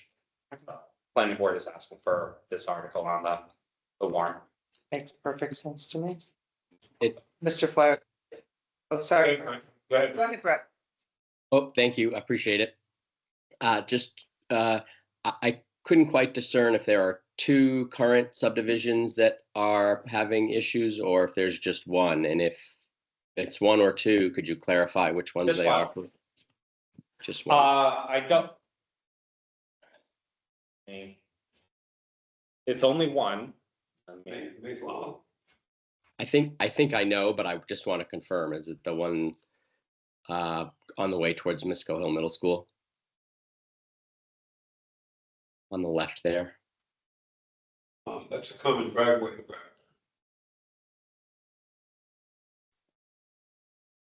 I'm just looking it up. So this is just saying that if they give a bond, we can actually just take the money instead of them doing it, but Yes. speaking as a developer, the only way they're gonna do that is if the work is more expensive than what the bond is. What else would they give up? They don't reduce the bond and they go out, and they make them keep a full bond there. And as they build or build houses, they reduce it by each lot. Yep. So they keep enough money to finish it. That's what the bond's for. Hopkinton just increased the bond in that trail together. They don't decrease their bonds until they're all done. It's because they're Wilson Street's all the time. Yes. Well, the other issue is too, they default in payment. They don't pay for them.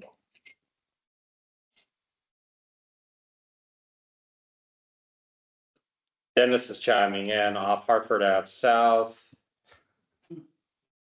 Well, Yes, yeah, that is the location.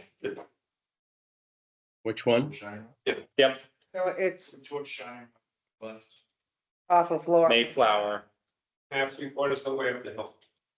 That was just a small 3 or 4 subdivision, am I correct? Yeah. Got it. Thank you. Glad you asked, Brett, because I was wondering too. Yeah. Yes, Mr. Flaherty, I've had it. You got another question, Brett? Go ahead. No, no, sorry, I was gonna make a motion, didn't realize there were more questions. What about the assessor certification? Yep. That's contrary to the, what we've had established here for quite some time, that a member of the board gets 500 and the chairman gets 750. This is the staff. This is different. This is state law. Treasurers can get it. So Town clerks can this get it. is, hold on, this is only applying to Val. Yes. Yes. Staff. I'm fine with that. The way I was reading it was, if either the other two came certified, they get the $1,000. I thank you for the education. It's annual certification? Or Yes. does she gets certified and then every couple of years? As long as she maintains it and has to provide documentation. I think she's already certified. Yes, she is. Right. Yeah. No Any further questions? Do I hear a motion? I move that the board vote pursuant to Mass General Law, Chapter 39, Section 10, to reopen the warrant for the Thursday, May 1st, 2025 annual town meeting to insert new articles as presented and to immediately close said warrant. I second the motion. Roll call vote. Maureen Dwinell, aye. Brett Simus, aye. Laura Heb, aye. Unanimous? Okay. Next, review and execution They have of. adjourned. You have to adjourn your meeting. Uh, Yes, please, sorry.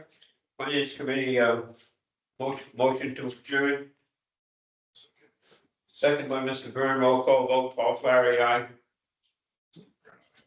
Nick Ensko, aye. Sean Craig, aye. Good. That's it. We're good. That's it. Thank you, gentlemen. We shall be in touch to, set up additional meetings there. 7:50. 8:50, 7:50, I'm sorry. So on Next item. the next item, Yes. just, sorry, as I unintentionally cut you off. It's okay. Potentially. I don't take it personally. Town council, is here in the building. He's finishing up a call. Okay. So he should be available around 8 o'clock if we can Maybe we'll skip stall. over that. stall or, bring another item forward so that he can come in and join us. Okay. What is that tied to the Milford Street Water and? Yep. Sewer? Then So- why do you think we can do Holy Angels or? Yeah, I think that's good. Okay. Um, I was just about to volunteer. There you go. All right. First, just a question for the board, because I know I sent it by email, but I don't think we made copies. We got the scope of work and budget estimate from the architect who did the structural analysis. I can make copies and then bring that up while they start to present, if that's beneficial for part of the conversation. Yes. I know it was last minute. I saw the email. I did not get a chance to read it. Let me at least print it out so I can give it, because we can then just sort of talk quickly about the scope as part of this discussion, because it identifies like the next steps. Okay. So, but Matthew here, I recommend coming to the table and. Standard warning, careful when you sit. Thank you. I'm going down at all. Hi, how's it going? Good, how are you? Thank you. I just wanted to come in and update, and sorry we had to not come the last time. Pushed it back. I did bring with me Natalie Crozier, who's also an Upton resident. She's just got brought on as our kind of the clerk of our newly forming nonprofit that we're putting together. So we haven't filed any of the paperwork yet. We're still looking for a treasurer. We're still looking for someone on the legal side of things to come join our little team. But we've had a couple of meetings since the last time we've spoken. And we've got a lot of people, we've got about, I would say, between 10 and 15 people that are kind of coming together, and we're forming a board and forming some subgroups and committees and marketing and things like that. Just to kind of move this forward when we do get the scope of work and the. And you do realize that, you can come forward, but anything that would require any amount of taxpayer dollars needs to be voted at town meeting. Yes, and we were actually discussing that today, and we think it's probably best for us to put things together and talk about it for the November. There's obviously, right. Yeah, and it comes up really quick, like Yeah. people don't realize, like, we've got 2-3 weeks and we're locked and loaded for May. And then almost immediately after May meeting, after the annual meeting, we're working on November. And that's not something I'm familiar with, so thank you. Exactly. And when you do, get yourselves up and running. I don't know if I mentioned it to you, but Town Hall has a stage. For many years, productions were held downstairs. It would probably behoove you to try to get into this building and start running some programs, because that's going to make your idea more viable. And that's one of the things we are talking about. And that's one of the things we are working on. You'll see what works and what doesn't. Yeah. Because, especially if you do ask, I hope you attend town meeting. There's a lot of money that needs coming down the pike. I went to the last one. I had not put I had just moved here and hadn't my voting thing, so I had to sit off to the side and just watch. And I'm looking forward to coming to this one. I hope so. Official and everything. So, so what have you accomplished? As I said, between the last few times, we've managed to chat more about what our intent is and what our view is of the space. And now it's just trying to figure out getting the architect, getting the structural analysis. I know that the one that was done in 2019 is going to have to probably be Absolutely going to have to be redone. And we're using the same firm, so hopefully we're not starting from scratch. Is that the 2019 one? Is that? No, this is the new scope. This Right. is the scope of the new one, yes. And there- honestly, go ahead. I was gonna say, the only thing I would say is, because it's 13 pages, I would like to review the scope before we, and put it on for our it's next week we're meeting again, right? Yeah.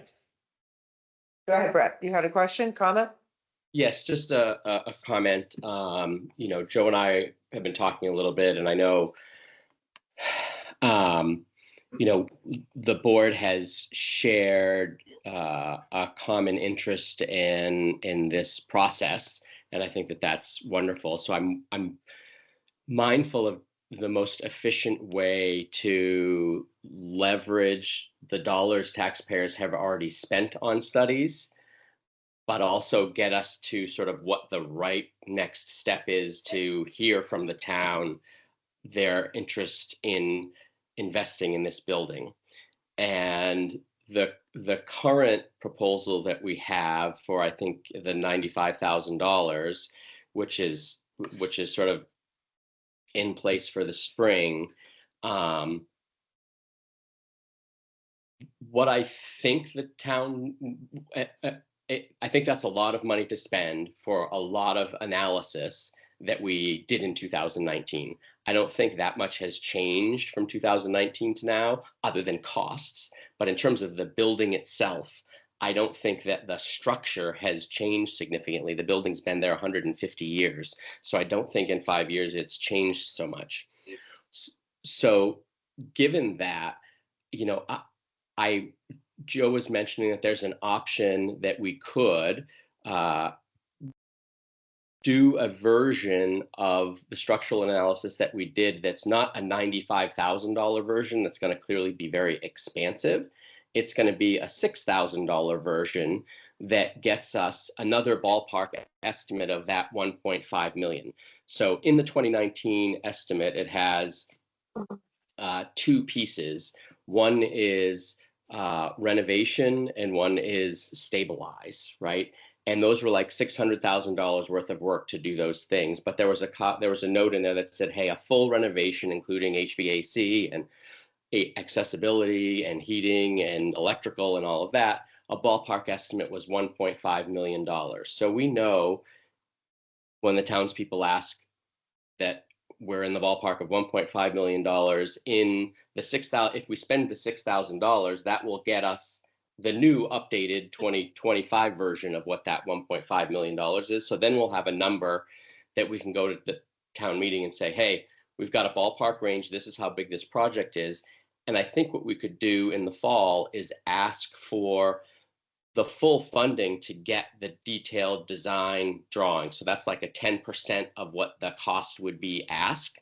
So we would be going to fall town meeting asking for 25% of whatever that new $1.5 million number is.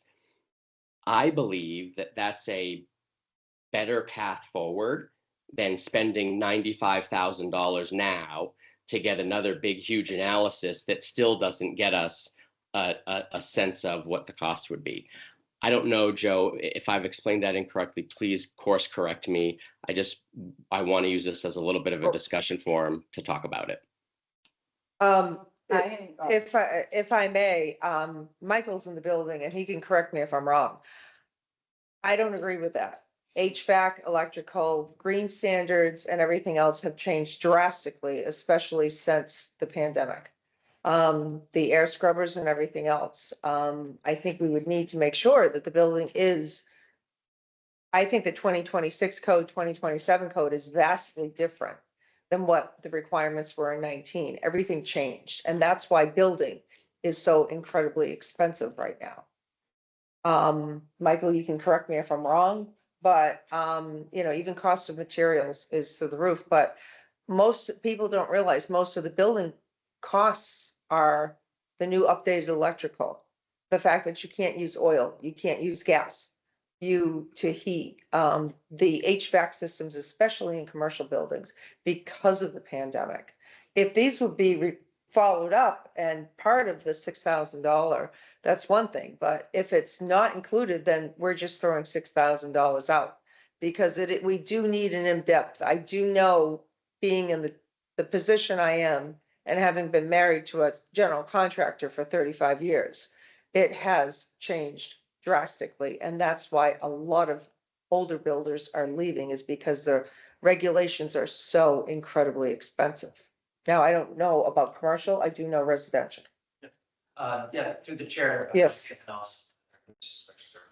No, that's all correct. I think, the difference, select board member, Simus was getting at was the difference between that 2019 study, which was I think it's even called a structural report, right? So it is a structural report, more than anything. And then it provided commentary on the HVAC and those sort of bigger ticket items, right? It even in that report recommended, addressing the roof, right? So, all those structural elements and bigger ticket items. The $95,000 quoted report, I mean, that is it's almost like it's a visioning process in a way to envision that space being completely outfitted, ready to move in for presumably this use that you're discussing here tonight. Would it be other uses as well, or just this use? Mostly this use, and then the reason is not because you're not unable to entertain other uses, but because this use in particular is the highest use to be evaluated by building code. So because it is where people it's gathering place. So that requires the highest standard of building code, which would be is the best/worst case scenario as far as cost. So you'll likely realize all of the costs in which you were talking about with evaluating it for this use. And so I think what Brett was trying to say was, and Brett, correct me if I'm wrong, I don't need to misquote you. You were expressing a preference to update it for whatever, $5,000 or $6,000 to get a revised estimate based on the 2019 report, and then bring whatever that generates as far as answers and numbers to a future town meeting for, and I think you said 25% of whatever that cost is, and then to build off that rather than spending. That's right. It's almost like instead of 3 phases, there's 2 phases. Oh, go ahead. Sorry, I don't. I wasn't understanding. I mean, one of the things is this came in at 2:30 today. Right. It's 13 pages long. Exactly. But right off of like page 2, there are things in here that we don't need. We don't need 3 different conceptual layouts. We don't need schematic design, computer visualizations, photorealistic renditions. We'd be paring this down to say, look, this is the scenario, because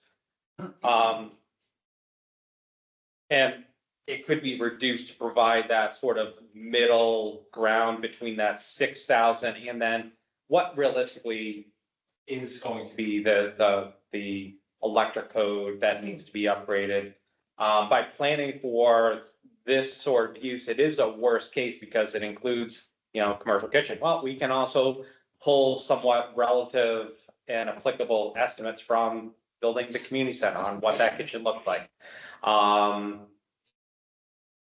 This here, I would not be recommending we consider this proposal at all, because this needs to be sort of more refined and more fine-tuned for what we're looking for. And perhaps what Brett was saying is spending, and Mike, it was like EDC had reached out and they said it's like 6,000, right? Yeah, it certainly wasn't more than that. I would say it wasn't more than that. But at least there might be something that is like, okay, with the building this size, what are you gonna need? There may be something a little bit more palatable from a funding side, because if all of a sudden you brought this proposal in front of the town, that dollar amount by itself may generate negative. I don't think that's a may. I think that's a definite. Personal opinion. I know, Maureen, you had a comment. Well, I was gonna ask Michael, an invasive structural evaluation, is that the load bearing on the floors and any mold or asbestos or anything like that?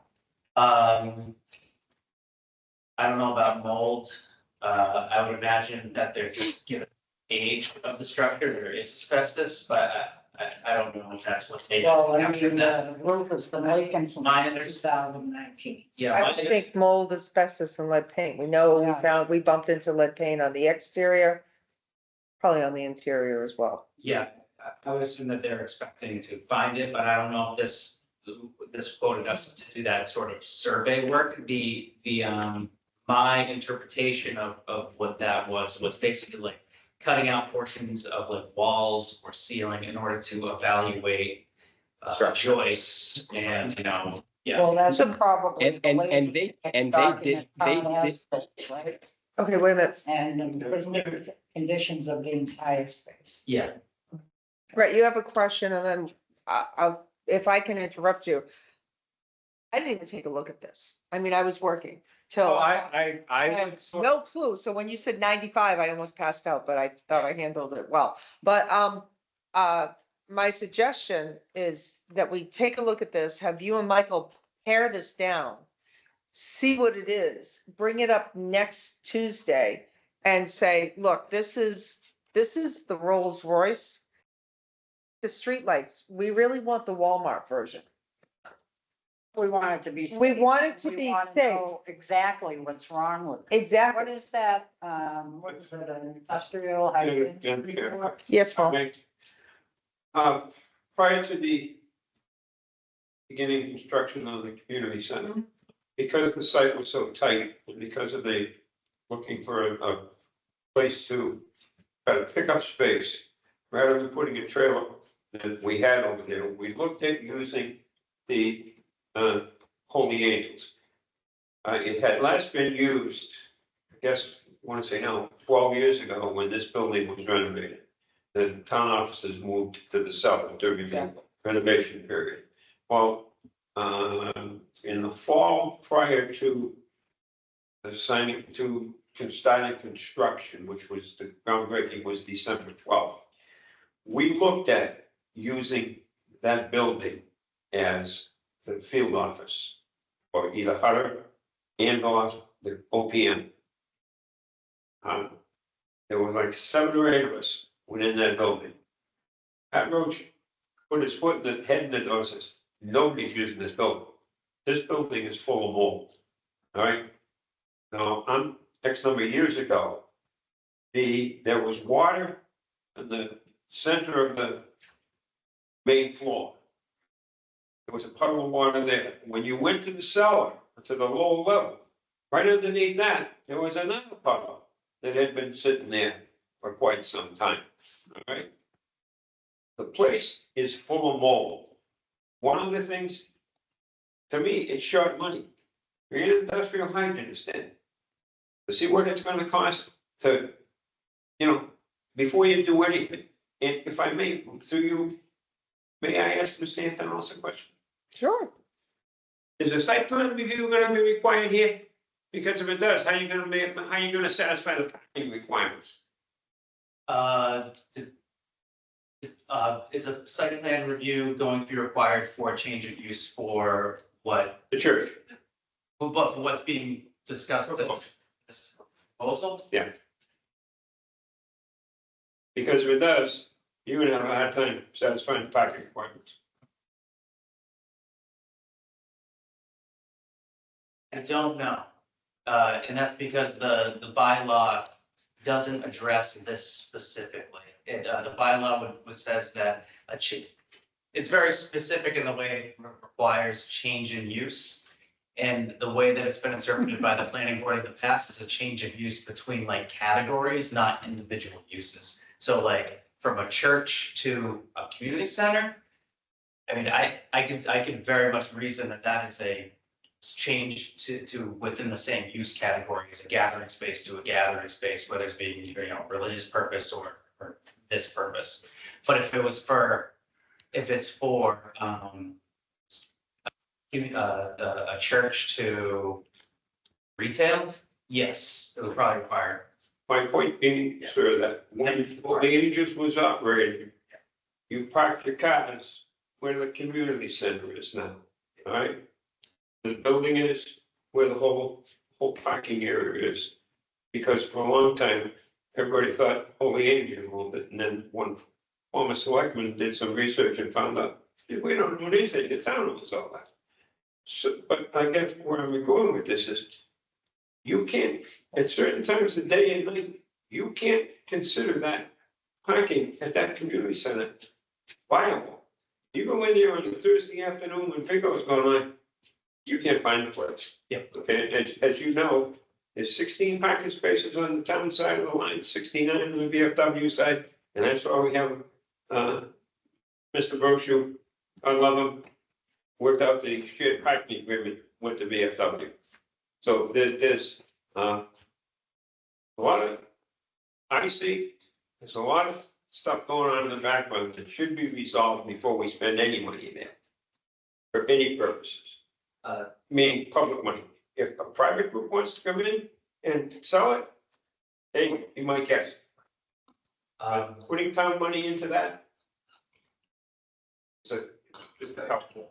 Through the chair, the EDC has been working with BSC Group to evaluate that entire block from Holy Angels down to the parking, the gravel parking next to the Grove Street bridge. And parking is being identified and discussed with that whole plan to evaluate how a reuse of Holy Angels plus a reuse of the Thompson Walk Arcade building plus potentially the parking lots themselves, how that can all be redesigned and accommodate for new uses while providing the parking. So that is being evaluated at this time. I think you've made some progress. This came in very late. I mean, I think we really need to, like I said, I'd like to go from the Rolls Royce 95 to the Walmart 6,000. Just, but still understanding that, we are going to need to know asbestos, mold, structural loads. We have to make sure that it's not going to collapse in on itself. Because it has unfortunately been, any building that sits just deteriorates. I always say buildings are like people, they need to breathe. And when there's not people going in and out, it's amazing how fast a building will deteriorate. So we will need to have a reasonable study, but I don't think we need the Rolls Royce study. I couldn't agree more. I absolutely echo that. There's no way that we would ever ask the townspeople to make an investment in something that we didn't fully understand. And frankly, that's part of this approach, is to make sure that all of the concerns that folks like Mr. Flaherty have get addressed. And we look at all of those things and we consider all of those things. There isn't any reason to shy away from the reality that is a building that's been sitting vacant for 12 years, right? I've been in there many, many times, and even as recently as the past 12 months, I've been in there and walked around, and there's a tremendous amount of work that needs to be done. It's going to be a big project, but I think if we go to the townspeople with clarity and with those answers, right? We have to spend a little bit of money to get the clarity to be able to provide the answers, so that we're not just speculating about costs and issues and all of those things, right? We're not experts. We don't invent these things. So let's spend a little bit of money to get an expert opinion and make sure that we know what we're getting into. Is parking going to be an issue? Of course, parking is going to be an issue. That's why we developed the shared parking vision and model and zoning for when we did the downtown envisioning project, right? That was why we said, hey, you know what, we're going to develop a zone with shared parking because we know parking is a problem. That's why we're looking at putting parking next to the Racine building with the state when they do the TIP project, so that we can get a little bit more parking. That's why we have the gravel lot for parking. That's why we bought the triangle lot for parking. We have parking over at the Racine building. There's parking at Town Hall that we're going to be expanding. So we're constantly adding parking. I'm not in any way saying it's not a challenge, but all of these challenges don't mitigate the fact that we've got a beautiful historic building sitting unused in the center of our town that I think we owe it to the townspeople to do something with. And we've tried a few different times to do a few different things. And so it's time to try this thing.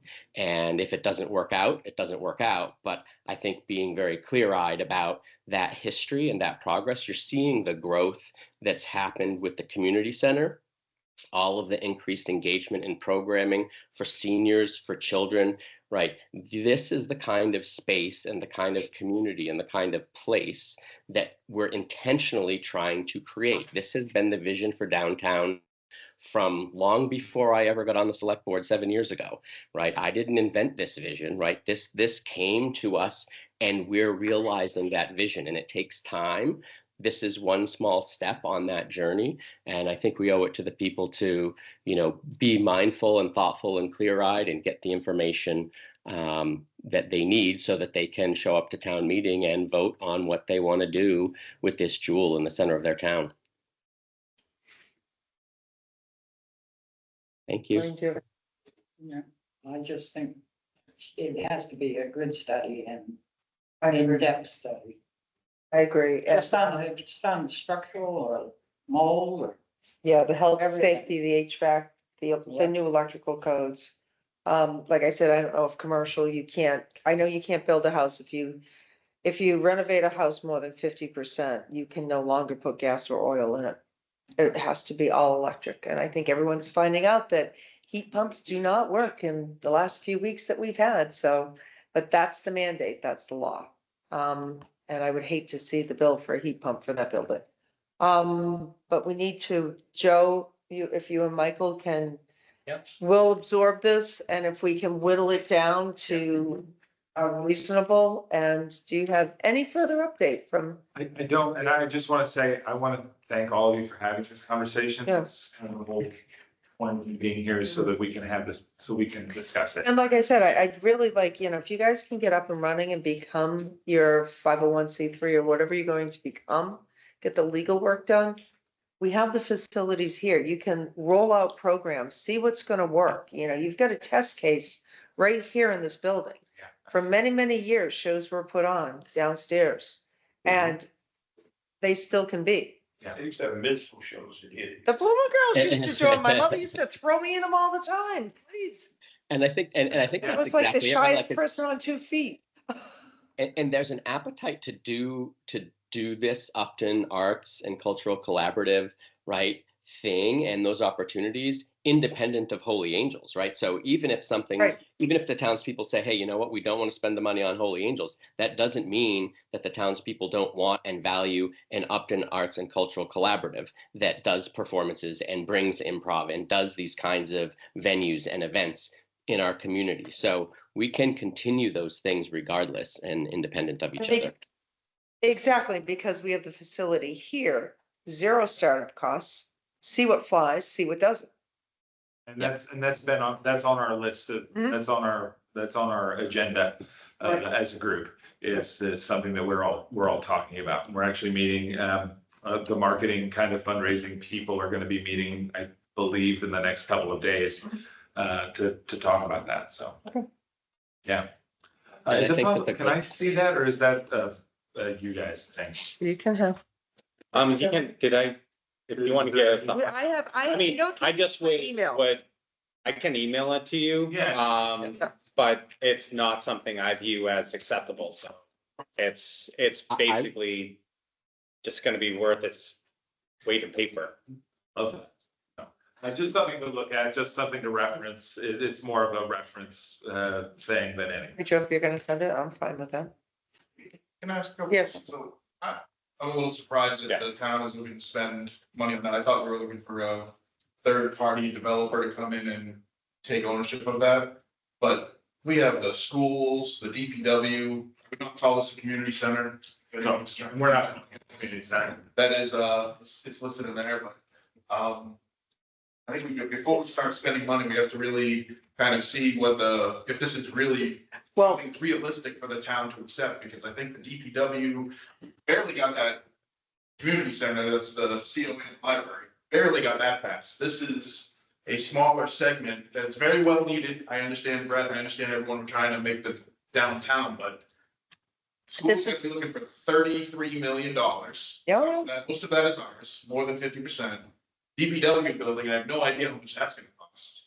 Like, You're right, there are gonna be priorities that are gonna get made. absolutely.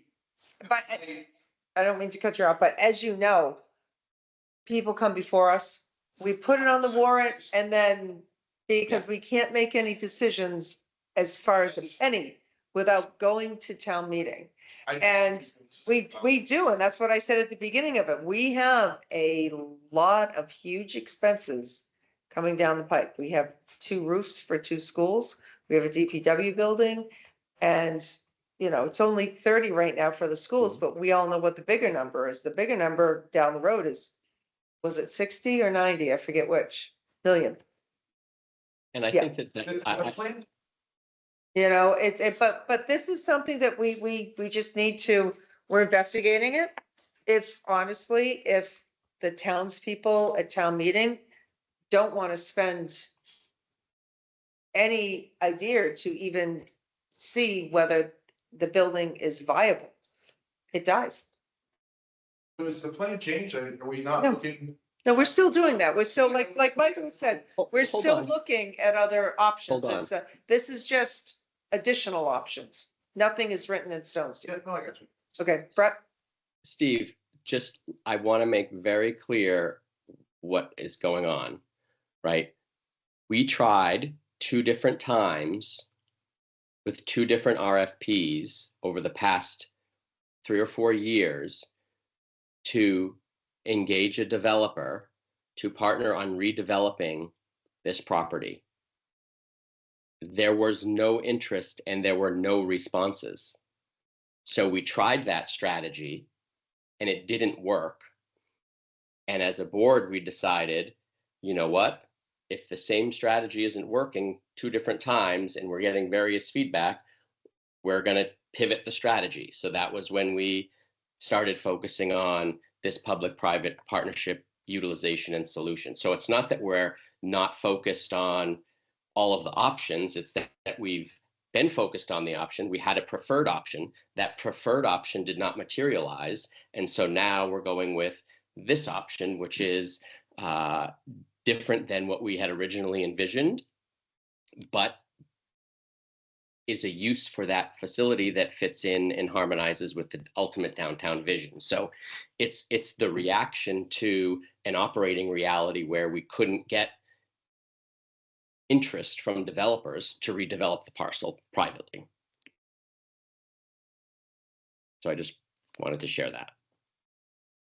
Yes, everything's still on the table. Yeah, I guess the other thing, I understand, thanks for the explanation, but if we develop one building and do this, how does that impact? Agreed. So it's just. Isn't this fun? Yes, it's, you know, the ball starts rolling down the hill and it is what it is. I joke, that's why we get the big bucks, you know. We get bigger, so. Yeah, well, yeah, people may not realize that $500 a year to sit on the select board, except, as chair, I get $750. And as I said the other day, be still my heart, because the amount of time I spend in this building, I'm probably going backwards at about 1,000 miles an hour as far as making any money. You're definitely running a nonprofit. Yeah, exactly. We're all running a nonprofit. Exactly. Any volunteers, you know, is a labor of love. It's because you care about what you volunteer for, and we all care about the town. So, all right. So thank you for coming. And I appreciate all your time. well, anytime. We're always here. Every first and third Tuesday, except lately, every Tuesday. So, are we ready? I'd recommend first doing minutes. Okay, where did we end up with? Oh, sorry, we still need to do that. We still need to do that, yes. Okay, consideration of funding request from the Friends of Upton Seniors. Who wants to present or? It's gonna be me. So Okay. pretty straightforward for the board.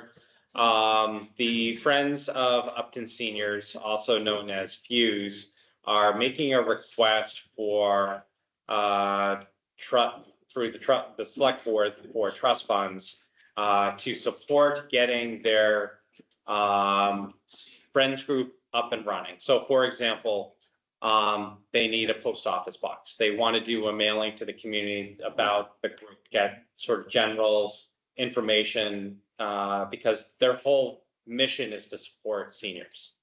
So in your packet is an email from Steve Racketon requesting $1,500 for startup costs. And as Paul had said earlier in the evening, they're a bunch of volunteers. They're starting with zero, and this request is basically just to give them that hands up to allow them to do some basic work. They have an attorney that's donating their time.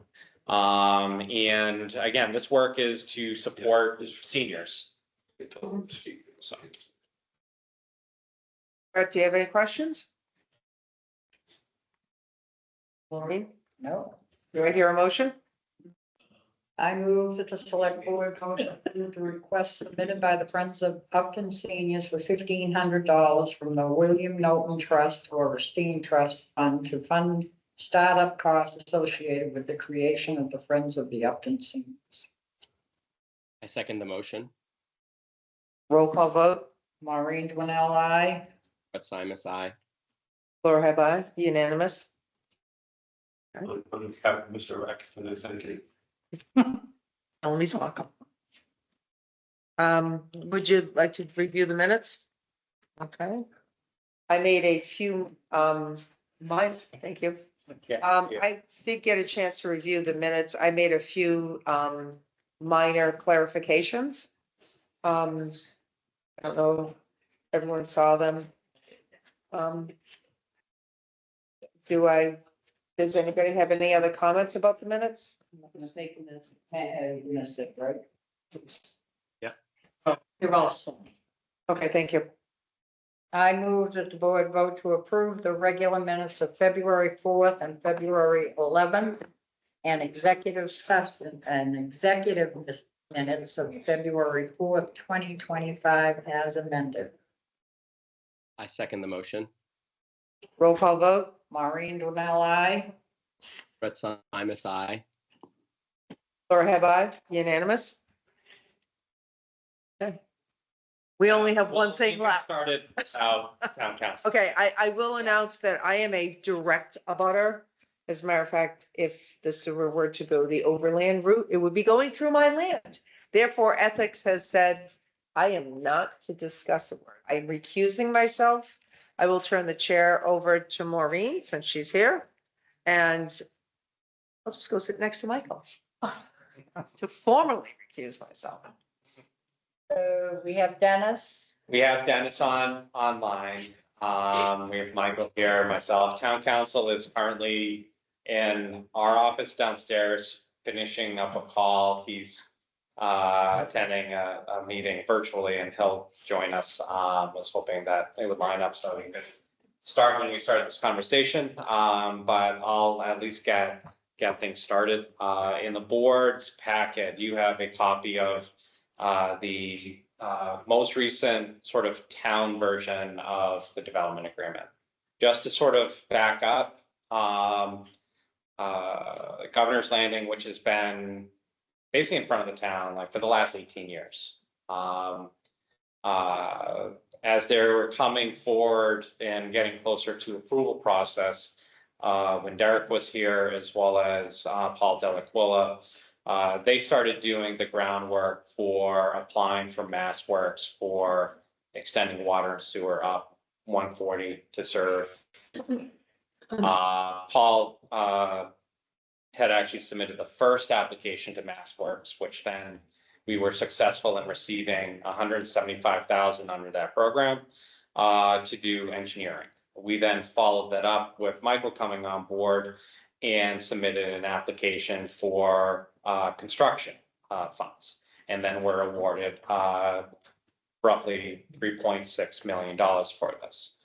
As everyone knows, there's a long history with the site, and one of the issues that have been debated and really discussed in front of planning board was how is water and sewer getting to the site, different off-land options were also examined. Town came forward, and that's where this master project came about with the town's preference for having it within Milford. And, we were successful working with our delegation securing that funding. As we all know, within the corridor, MassDOT is going to be almost like a live-in in-law. They're going to be in Upton for the next 3 years straight, doing various projects.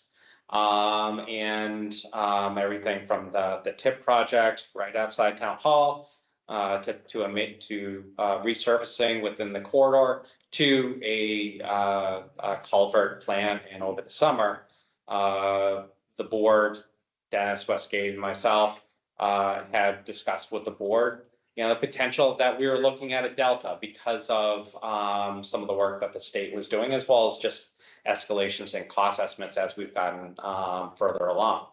Over the summer, we met with MassDOT, and it was identified, because their timeline was very close to ours, that we coordinate our projects. So come into the fall, we're in negotiations with Fafford, their representatives, the developers of proponents for Governor's Landing. And one of the things we're really mindful of was this delta, and we were putting in provisions within the development agreement to try to figure out, how do we cost share, where does that come forward? And we're also talking to the state about closing that balance. And the state was really sort of pushing us, look, get in the ground, we're going to find funding. As other projects either get delayed or come in under budget, funding will sort of free up. So in January, or in December, we advertised, went out for bid. And in January, we got those cost estimates, and we had more defined numbers. At the same time, we're talking to the state, and the state basically identified they'll make up that delta. So we got a subsequent award through Executive Office of Housing and Livable Communities for an additional $523,000, making the total $4.1 million for construction. This is big win for the town, big win for the developers, because it really demonstrates the state's investment. We've been working for the last month on that development agreement, and the version that's in the board's packet was a response that town council had marked up to in town hall meeting we had with the development team and our team to try to identify how do we sort of close the deal. And the developers were looking for some form of guarantees that the project was going to be completed in a timely manner. We know on our side, if it was only us doing the work, we'd get it done in a timely, expeditious fashion. The one unknown is the state with that culvert project.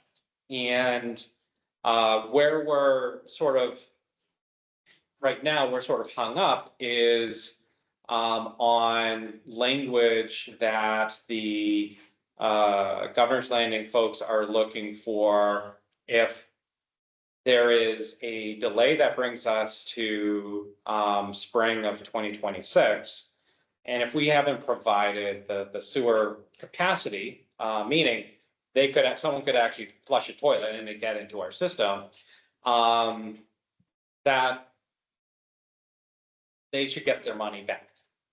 We're trying to identify a different course of action that this construction project, if we run into hurdles, we're going to see that months and years in advance.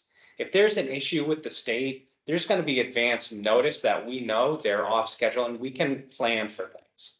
So we're basically asking, and these discussions were also happening this morning and this afternoon, trying to seek resolution. We're trying to ask for some understanding that there's shared risk on both sides, that nothing is guaranteed, and that realistically, if there is a delay, it's going to be a short period of time. So we're looking for that language to be removed because we're going to be communicating, and we feel that there's language in there that gives them some level of certainty. If this project from day one, we spend 10% and it then dies, it goes nowhere. That's one thing. But if we're at like 95% and there's something that then delays it by 3-4 months, that's where some of the language we're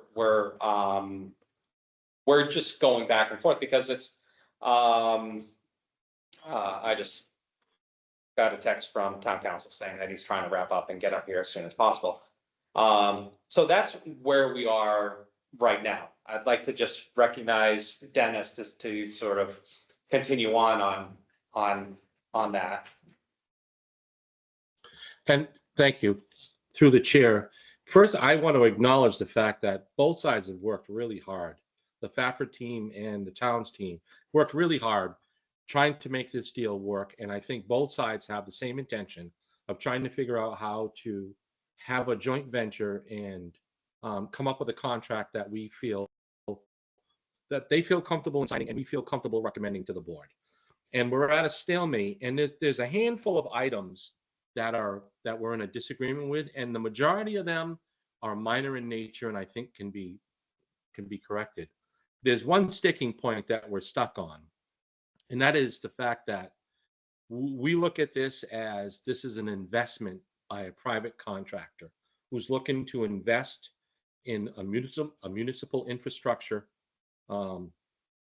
construction project, with the understanding that at the end of it, they're going to be able to do a private development and make a profit. So like in any investment, there's going to be risk, and there's risk on both sides. And we're okay with that. The part that we're not okay with is that they want to give us some extra time to try to handle any problems that may be unforeseen by MassDOT. They acknowledge the fact that they know we don't have control over MassDOT. But if something happens, MassDOT has a date, an ad date for their culvert of January of 26. They're hoping to be able to put a shovel in the ground somewhere around March of 26. And Governor's Landing team would like to give us 2 years. If we can't get it fixed by that time, they want 100% of their investment back plus interest. And this is the sticking point that we're at, where we don't think it's fair for us to recommend to the board that the taxpayers take 100% of the risk on this project, but without Fafford's group having some risk as well. It's really minor that would happen. We both sides acknowledge that we really don't think that would happen, but you have to, in a contract, especially one of this nature and this size, you have to consider everything. And that's the sticking point that we're at today.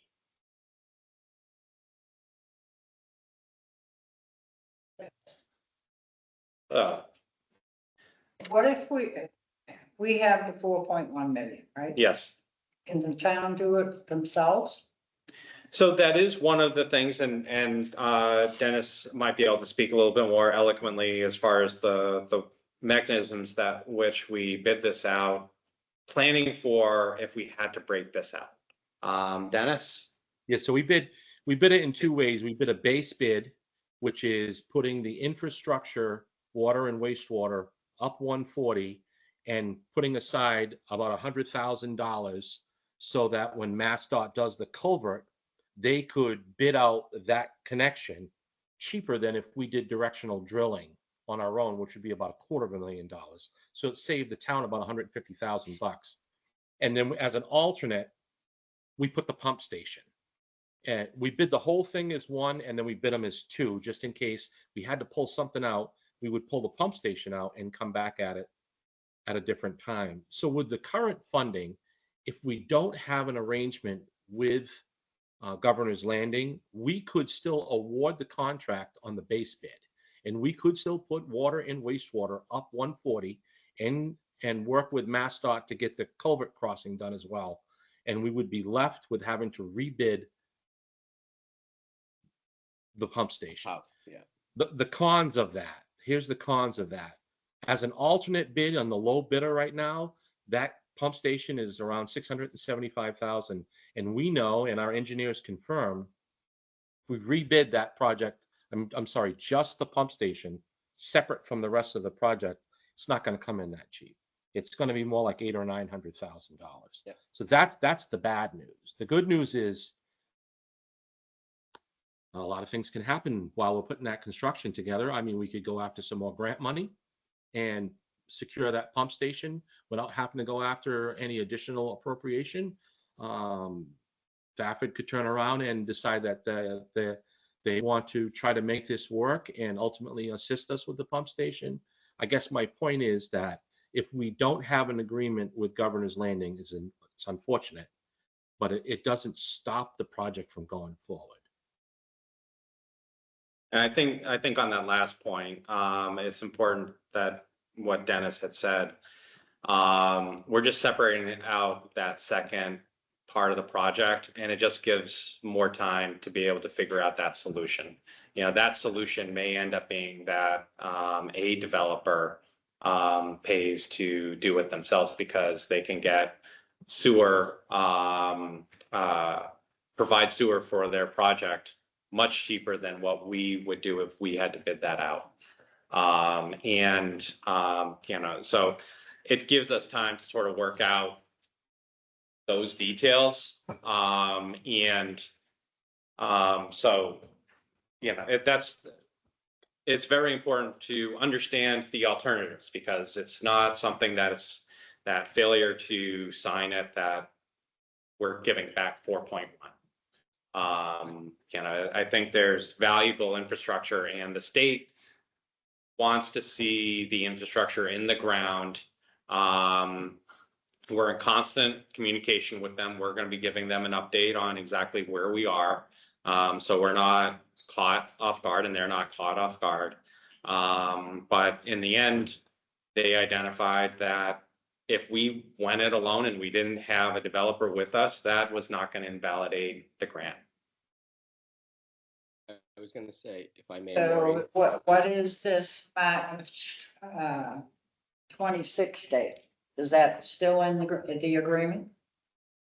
No, I mean, that's where we're stuck, because we pushed, we did identify an agreement, like a date, but that was out, and it was like 33. Yeah. So that was far enough. Like, we absolutely know that it's being done. And like I said, all of these things, we run into issues. We're going to be trying to solve those as expeditiously as possible. If the state ran into problems or said, you know what, we're not building that culvert for like 3-4 years, Stop the project. Huh? Stop the project. Not necessarily, because we could do what we originally did the engineering for, to go to basically go under. So none of these things were, from our perspective, were dead in the water type things. There are things that we run into issues with contractor.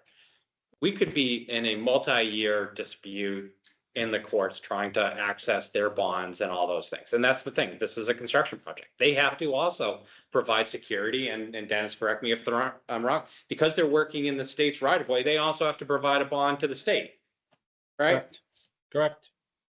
So there's a lot of what if situations that, like all contracts, you're spending majority of your time over the thing that has a 1% chance of happening.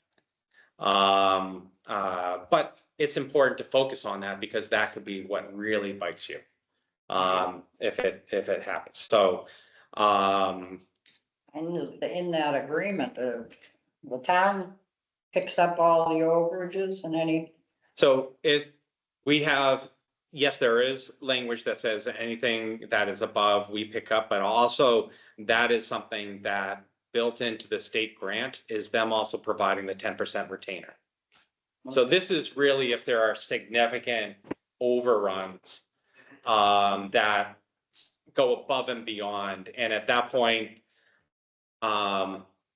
it really is like all hands on deck, trying to identify like, what is that going to be? And quite honestly, the amount of, because the contingency is covered by the grant. If the grant was at 100, then we're looking at having to do another, fund that contingency at another $100,000, $200,000. That's a different calculus, but we built that into that delta that got closed by the state. Brett? Hi, thank you. I just wanted to make a couple of comments. First and foremost, the amount of work that Dennis and Joe and the team have done to negotiate this contract and get this agreement this close is yeoman's work. This has been years of effort, thought, and interaction with the state and with the developer and with our own DPW experts. So amazing work. It's great progress. We always want to maintain a positive stance with our development partners in town. I think that just goes without saying. That's a good practice. So we certainly respect folks involved. But to your point, the most important thing we have to look out for is the taxpayers and the people that are the residents in this town, and that's our obligation. And you're obviously doing that. You have certainly my support in the position that you're taking. And what for me, was most material on this particular sticking point with the potential 100% refund is that, I'm not an expert, right? I'm a sort of part-time volunteer, but I did spend, almost 10 years on a zoning board and 6 years on a planning board, and I've been on the select board for 7 years. Dennis, I think in your history, and Joe in your history, Maureen in your history, I don't think I've ever seen a contract with a developer of this nature where there was 100% guarantee with interest at the end of that contract. It's just not done.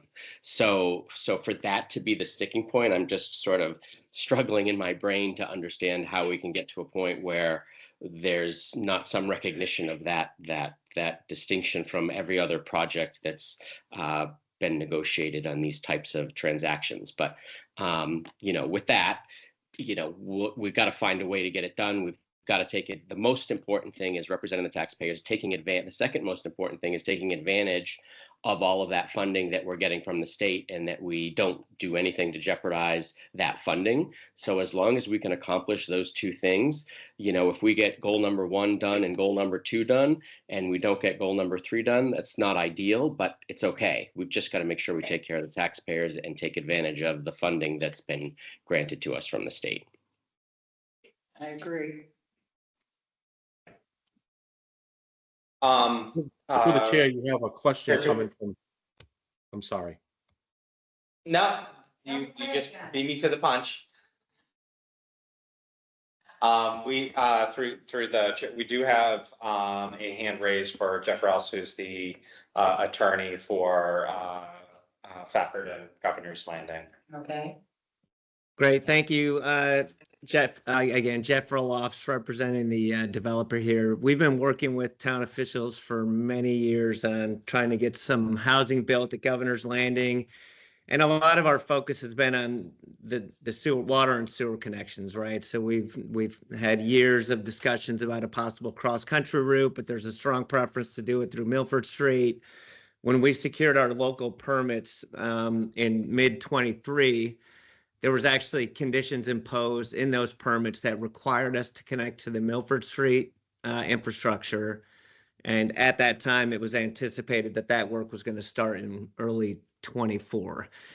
So we're past that, and there's been a lot of work I know that's gone into these grants. We were part of that effort, working with town officials on that. We did some of the survey work out in Milford Street.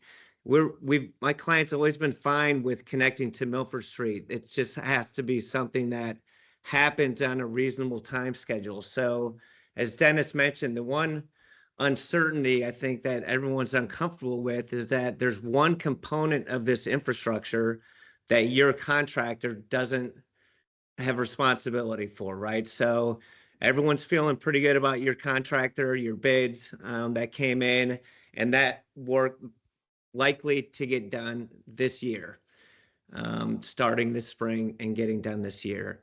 The DOT component is a small component of the project. It's probably, I don't know, 5%.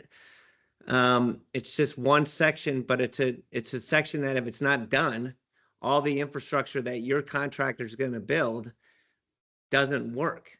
So we can't connect any flow through that infrastructure until DOT finishes its work. So what my client has said, the concept that they've articulated to the town over and over again is, yeah, they're willing to throw $800,000+ at this project and contribute to it. And obviously they want to get this done. Everyone that's been talking, negotiating this agreement wants this project to happen. But my client's going to provide the town with that money upfront within 7 days of signing this agreement. So the money goes immediately to the town. We didn't try to put it into escrow or set up some elaborate scheme where it would be held back or anything like that. Money goes to the town right up front. And my client's fine with that. But ultimately, that investment is worth nothing if the project isn't actually completed. And it's also very costly to just sit back and wait, to give up that kind of money and then do nothing with the project. They can't start building this project at least until there's some real certainty that the sewer is going to be there when they're ready to start putting the buildings in, right? So the sticking point is this DOT component. So what we've proposed is let's put into the agreement the reasonably anticipated dates as the initial deadlines for completion of the project. And we've proposed the end of March 2026. You know, if the town wants to propose a 2-month adjustment to that, that's not the issue. What we've also said, though, is that whatever initial deadline, if that initial deadline at some point, if it becomes clear that that deadline's not going to be met, then Fafford and the town are mutually obligated to work together in good faith to try to minimize the delay, and to work out, you know, and to pursue alternatives for getting this project complete. If despite those efforts, we can't figure it out and complete this project in the next 2 years, so March 2028, at that point, we need to get our money back, because we need to be pursuing the cross-country route or on-site alternatives, or worst case, the market's at that point not going to support anything and they just want their money back. They have got no value. The town has some value then, because you've got a project that's 95% complete. At least you've got all the infrastructure in place. The majority of that cost was paid for by the grants. So at least you're sitting on an asset, and you can then decide yourself to finish the project either in the near future, or to wait and do it later. The other thing is that the 2-year period that we provided for, during that time period, if the town wanted to, if DOT is waffling on its commitment to finish that component, the town does have the option, and this is a much cheaper option as I understand it than holding back on the pump station and then maybe building that later. The town, during that 2-year sort of automatic extension period, can just opt to take over that task, right? And that's not ideal, because then you got to go out to bid again, you got to pursue appropriations, but you do have a mechanism for ensuring that the project is then completed within that 2-year period. So we're not talking about a refund. My client's funds are still in your hands. My client today also offered to, in the event that the town has to take control of that component and complete it, they would pay their proportional share of that work. So I think Ty and Bond's representative ballparked a figure of $200,000 or $250,000 to complete that component if DOT just backs out for some reason, or doesn't look like they're going to get it done by mid-2028. Then we're going to share in the cost of that at the same proportion that we're sharing in the cost of this project. So, I mean, my client's been doing, development activities for 40 years. And what they tell me is they just don't think it's reasonable to expect them to, invest $800,000 right out of the gate and then just be at everyone's mercy in terms of the timing of the project. Fafford has no control over the timing of the project. So they just want a date certain by which, if it's not completed, they get their money back. They're going to work as hard as they can with you, if they're, to the extent it's possible, to get this done on time. And 3 years from today should be plenty of time. There are options for getting it done. That's their view. So they just can't sign an agreement that would keep them out of $800,000 and not being able to do anything with their project for, 6 years. So that's their perspective on it. I mean, and one thought I had as we were just talking through it today is, as Dennis said, everyone's been working really hard to try to come up with some kind of way to break through this one issue. And it's really frustrating because we're dealing with an uncertainty that we're hoping doesn't even come into play. Like, it's not even going to happen, but we're trying to come up with some language and a mechanism that we're all okay with. So one thought I had was maybe the selectmen tonight can just appoint one of your select board members to participate in another negotiation discussion tomorrow with us and see if maybe having another viewpoint on this might help us break through it. I don't know. Like, we're open to suggestions. So the extension, they would extend to March 2028. Yeah, that's what Fafford is proposing. That's 3 years from today. agreement, correct? Correct. And that's where the group of us were open to having that discussion. That the question is, our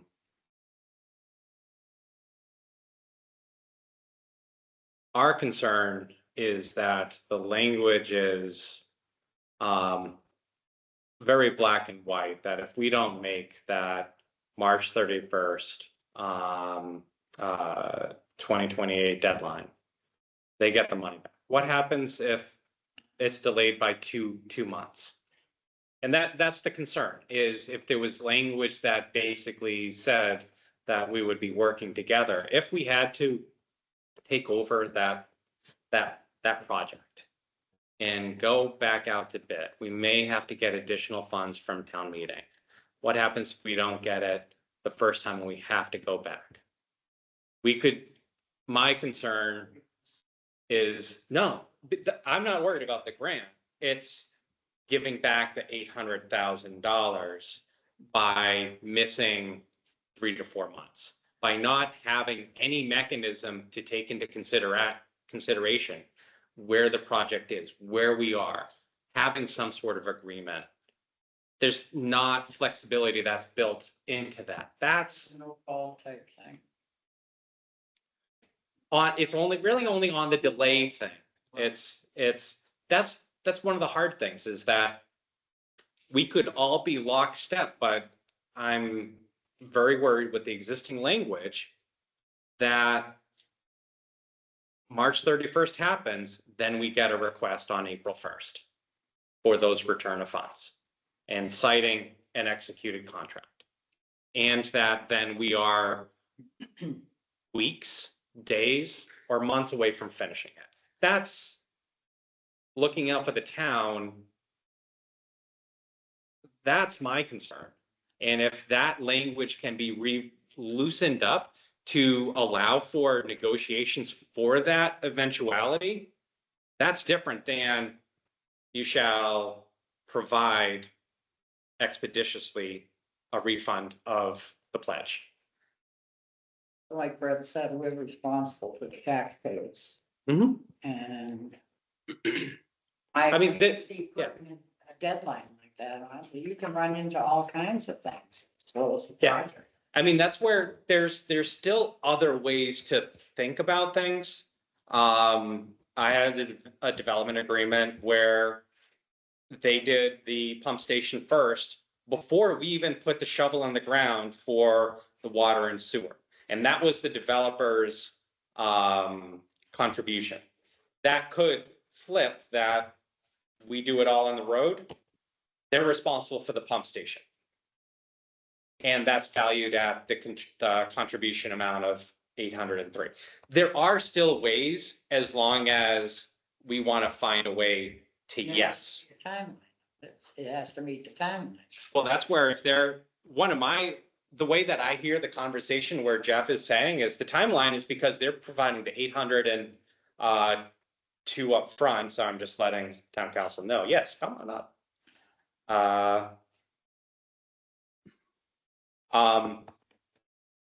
Their concern is providing the 803 and then 3 years later, not having anything for that value.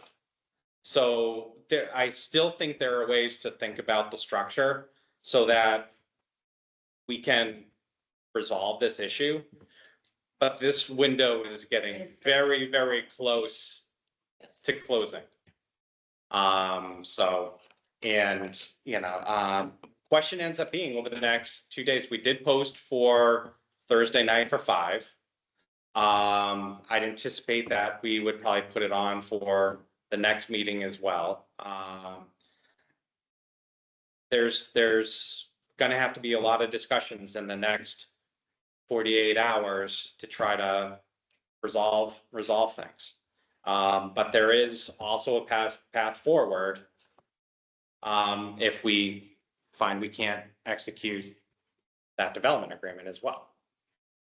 I mean, I think it's, we're really close, right? Like, let's acknowledge that. So when you're this close in a deal of this magnitude, like we just got to figure it out. And, the simple example in my head is, right, like there's some amount of time where you could be comfortable with a sort of cliff refund policy, right?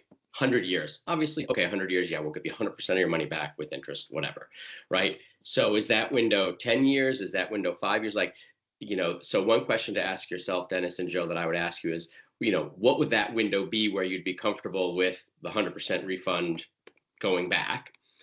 And then to Jeff, on the other side, instead of 100% cliff, right, what if is there some way to stepwise into that and say, on this date, it's 25% of your money comes back if we aren't satisfied, and whatever the provisions are for getting that, like there's a way to start to increase the pressure as opposed to this single cliff option, which I think sounds, challenging. And I think the challenge is, right, if it's 1 day over, what are you going to do? But I think that also it can always be 1 day over. So we don't want to, nobody wants to get in that situation where we're just like, oh, Jesus, that was dumb because we're 1 day away from this thing and now we're losing $800,000. Like that doesn't make any sense either. So there's gotta be a way to come together on this.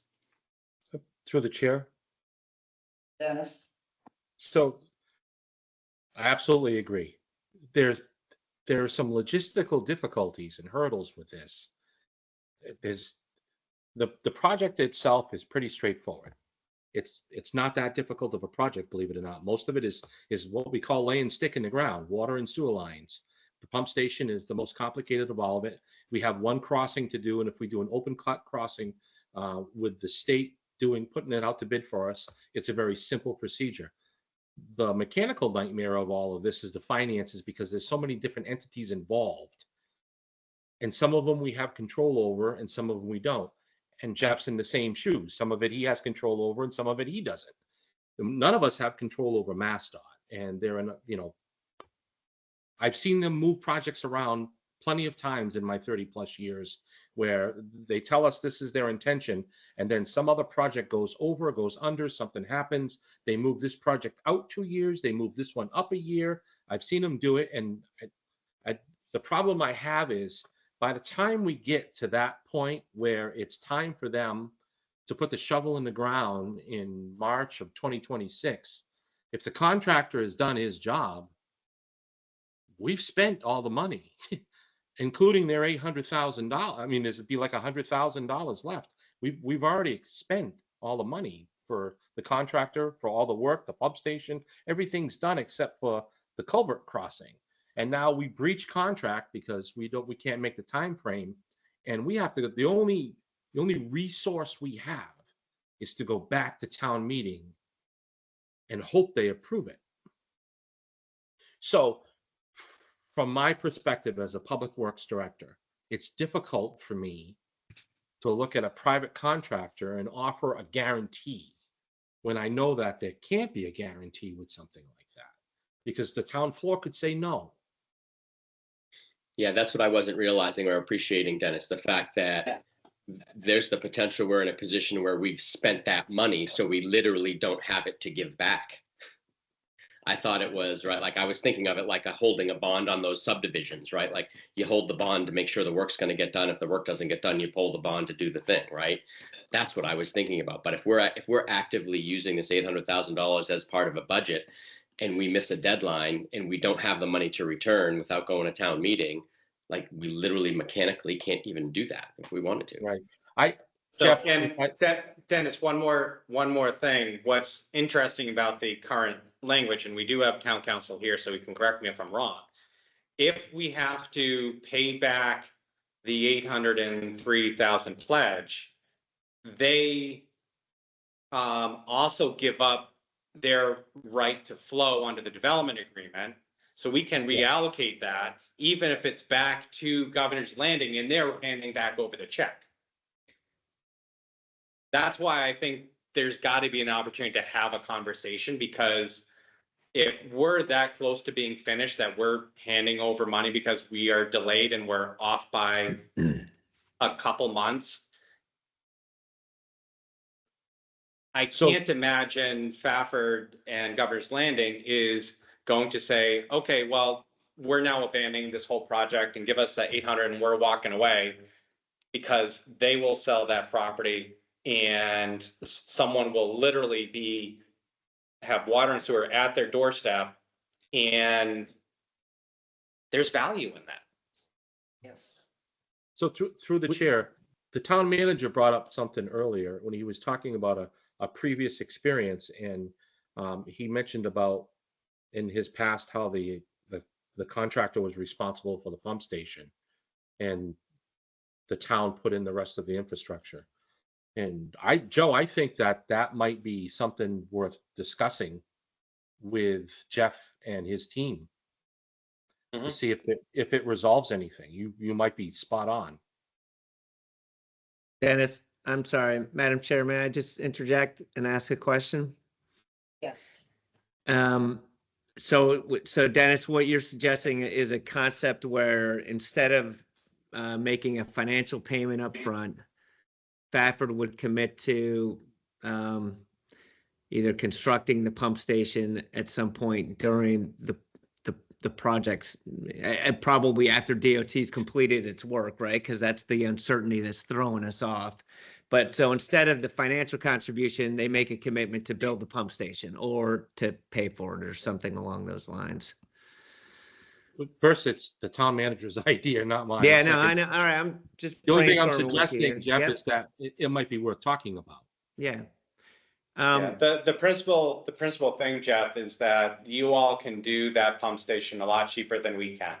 Yeah. That if this is structured in a way, we lay the pipe in the ground, get it all done, and then your contribution, this should be fine with the state, because they don't care when that money happens. They just care about getting the infrastructure in. If you're last and we then put in the pipe and now it's your contribution, you're holding on to that 800, as long as it's built to the specs. And that's what I'd like to, I'm already looking at my calendar for tomorrow to try to see when we can set up a meeting to discuss more. That may be a way around our situation, because then you're holding on to the money. You can keep it in a bank account, you can accrue your own interest, and then in March 2026, we know when the culvert is going to be done, you have more certainty, then you can start work on that pump station. Sounds good. Yeah, I mean, it doesn't address the issue that's hurting us here, which is the DOT uncertainty. So we're still in a situation, none of us are in a good situation if DOT doesn't proceed with its project for 5 years. Let's just play it out, right? But that's something we'll deal with. We will know well in advance. We're going to know come next January if this project is delayed. Then that's an opportunity to renegotiate and figure things out. Right, so that's actually why we built in that 2-year extension period, so that if we learn that DOT is going to kick this project out to the future, we've got to deal with it in some other way. That's exactly why we built that 2-year additional time period into this proposal. And the way to deal with it is to take it out of DOT's control and just do it ourselves on a proportional basis, and hopefully with grants through the MBTA program or a MassWorks supplemental grant or whatever it takes.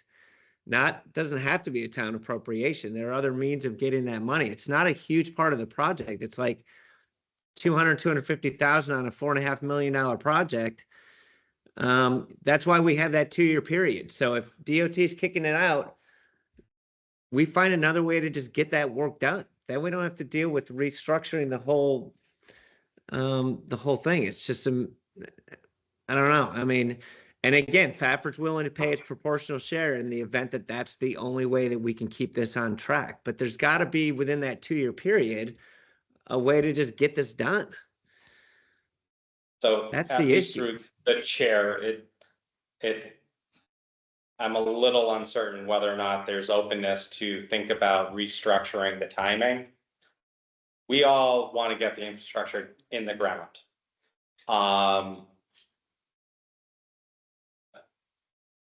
There are ways that we can reduce Governor's Landing exposure to paying $803,000 upfront by delaying when that is potentially due. But I sort of question whether or not that is an option worth discussing, Jeff, through Fafford to see if that is a viable option. Because if Fafford's position is skip MBTA and just directional drill, when we have an option to save Upton ratepayers and taxpayers money by coordinating with the state, I'd want to know for certain, or at least I'd recommend to the board for certain, it's one thing to do it if MassDOT shelves that project. But most likely, if there is a delay, you're talking about potentially a 6-month delay with that project. We're not talking about a cancellation.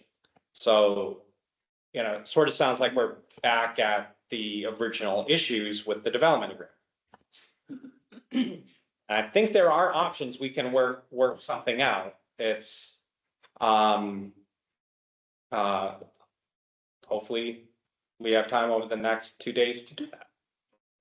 Yeah, through the chair, one of the big constraints right now is the fact that we opened bids the end of January. Procurement law says that we're supposed to award that bid within 30 days. We have identified the low bidder and we have had a meeting with them in person.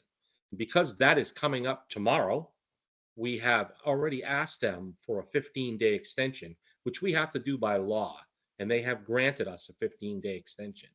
We can't go much further, and then we will be in breach of 3039M, which says that we are supposed to award that within a certain amount of time or withdraw. And we have got, you guys have to get sitting down and work something out. And if you can't work something out, I'm not going to be in breach of any bid process or contract with the contractors. That's my opinion. I don't want to breach that contract. I don't want to have to go out to bid again and get it and come in higher. Right now, we're at a level where the contract is good, correct? Yes. Totally agree with you, Maureen, 100%. We're trying really hard to get this done. We're on this one hump that we can't get past. Well, I suggest you put your heads together again tomorrow. And if you can't come to a conclusion, then my opinion is that I'm going for the town to take over. And Madam Chair, Greg Corbo, Town Council, just raised his hand. I'd like to recognize him. I guess, do you need me to come up? or- Yes, take it, Joe. Good evening, I'm sorry, I was late today, Frank Corvo, Town Council. And if I did miss this, if this question has been addressed, I apologize, but before we go back to the table with them, I mean, I would ask for some direction from the board. Are you willing to entertain the concept of giving them money back as a result of delay? Because the way that these negotiations have gone, we've gone sort of round and round and haven't gotten anywhere. And so, to waste more time to just end up in the same place where we are now probably isn't the best use of our time. And I think it would benefit everyone if you were to give us some direction in that regard, if you're willing to do so. I don't want to, like Brett said, I don't want to get 95% of the project done and we're there a month later, someone have to come up with $800,000. No, I don't want to do that. Yeah, and I we don't literally think don't I- have the mechanism to do it. Like, that's not an option. Yeah. Yeah, thank you. So like I said, I mean, I just don't want to have you sitting here 2 days from now and having the same conversation. Do you think you can change the conversation at all or change the agreement? I'm hoping, if we can identify a time, and I'll be emailing everyone to see about availability tomorrow. I hope so. I think we've identified some alternative ways of handling it with or without a executed development agreement.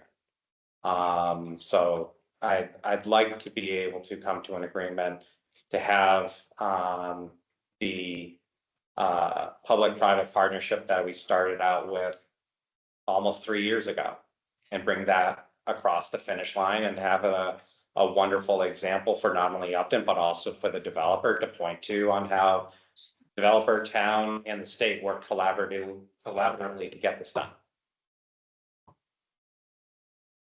How do you feel, Brett?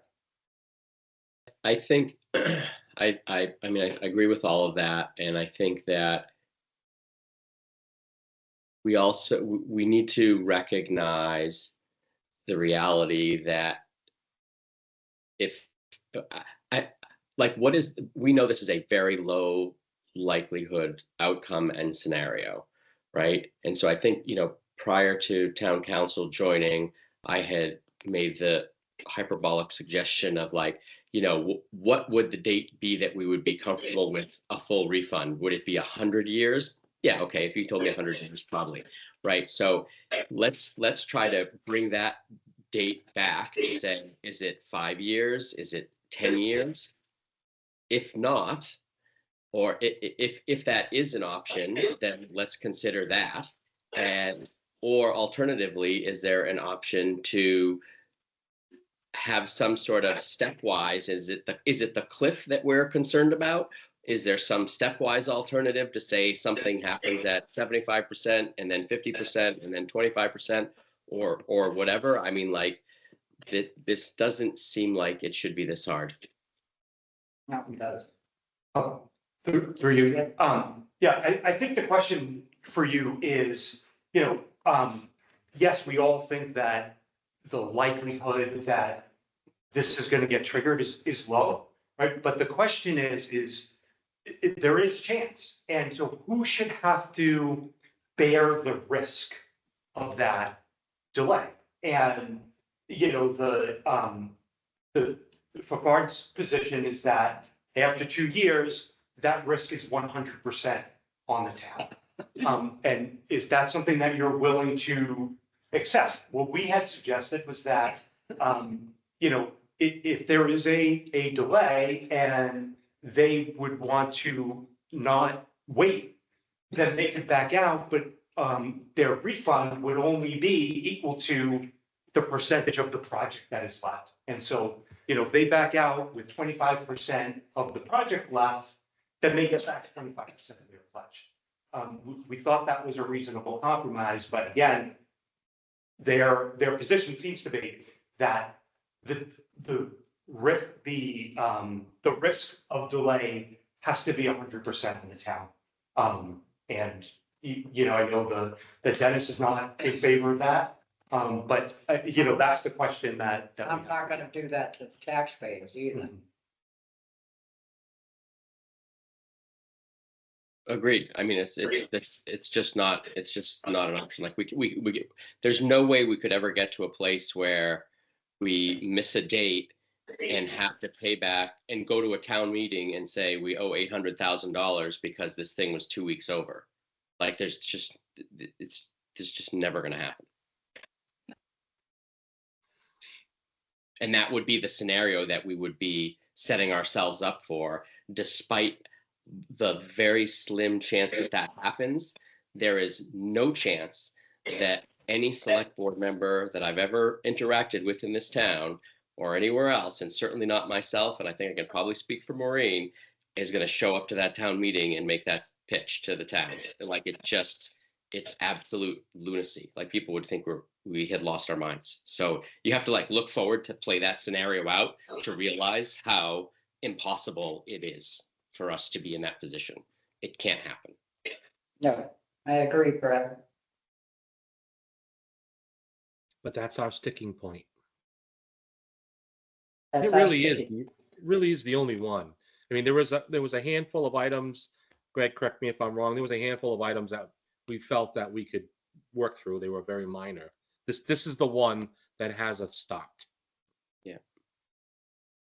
There's got to be some kind of language that is sufficient but not absolute, right? Like, and I know, right? Like legal, this is the art of lawyers. So you guys, it's tricky, right? Like, obviously, Jeff, right? Like, if this thing just gets stuck, right? Like, look at you guys. That's a huge chunk of change to put into the pot and to just sit around and wait in forever, right? Like, there's just no way. So that's totally understandable. Like, this is not a joke. This is almost $1 million of money that you're going to sit and have just sitting there, a big goose egg, right? Waiting for some kind of return that you might never get. Like, absolutely, totally get that.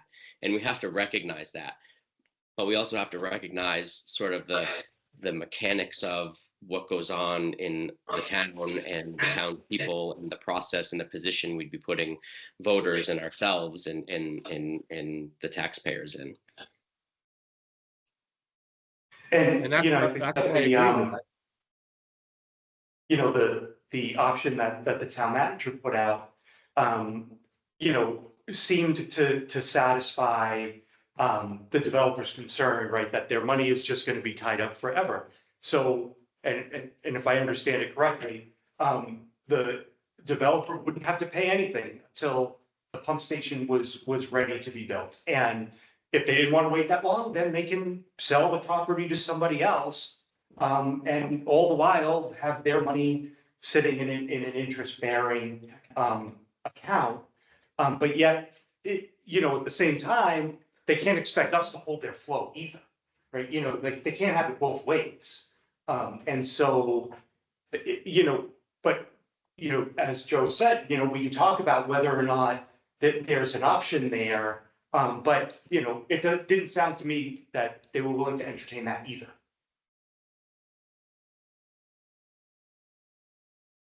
Well, I haven't reviewed with my client this concept, this pump station concept. We've never discussed that. So this is a whole new thing that just came up tonight. So Yeah, it's too bad they're not. What's that? I said too bad they're not here. So we can solve this. I mean, that's where I'm looking through for the email for everyone's distribution list to see if everyone can get together at 10 o'clock tomorrow. I think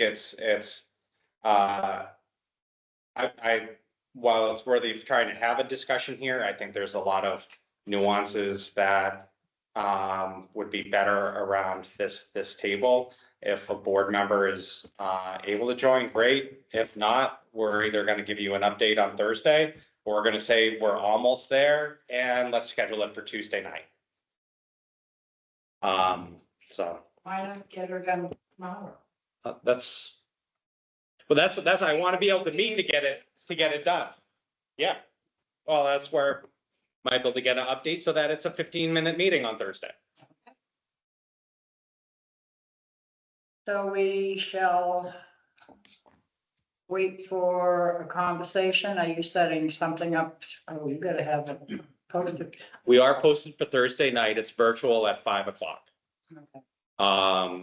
So, and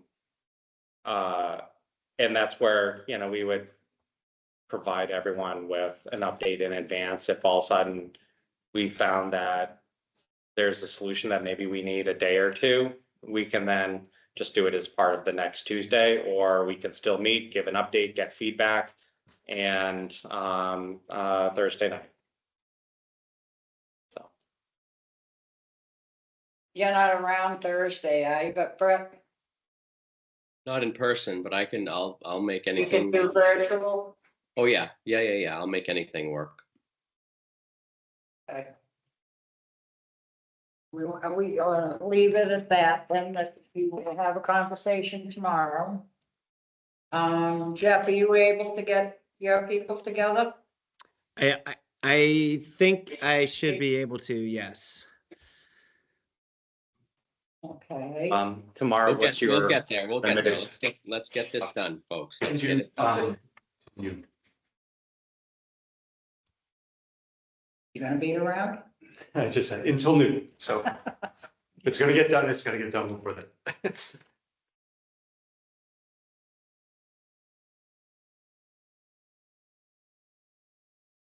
Okay. All set? So tomorrow morning, 10 o'clock? Dennis, you'll That- be around, right? I'm always around. Lately, I've been getting rounder by the day. Don't say that. My wife says I need a diet. Well, thank you, Jeff, and you'll be there tomorrow at 10? Yes, that works for me, and I'm hopeful that I can get my client contacts to participate then also. Thank you. Okay, thank you so much. Thank you. Thank you all. Yes, we are set then.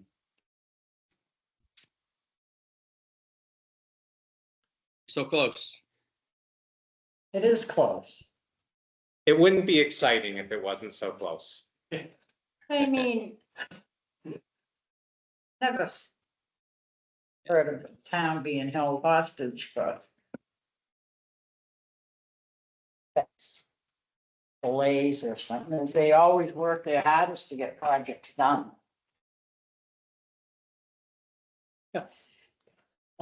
It's still recused. Madam Chair, take over. Thank you. So I do believe we've covered everything. Yes. Do I hear a Yeah. motion to adjourn? I move that we adjourn the meeting. Roll call. I second the motion. Maureen Dwinell, aye. Brett Simus, aye. Laura, have I? We are Thank you. finished at 9:29. Thanks, everyone. Passed. Thank Get you. way Thanks, past. Brett. Thanks for attending.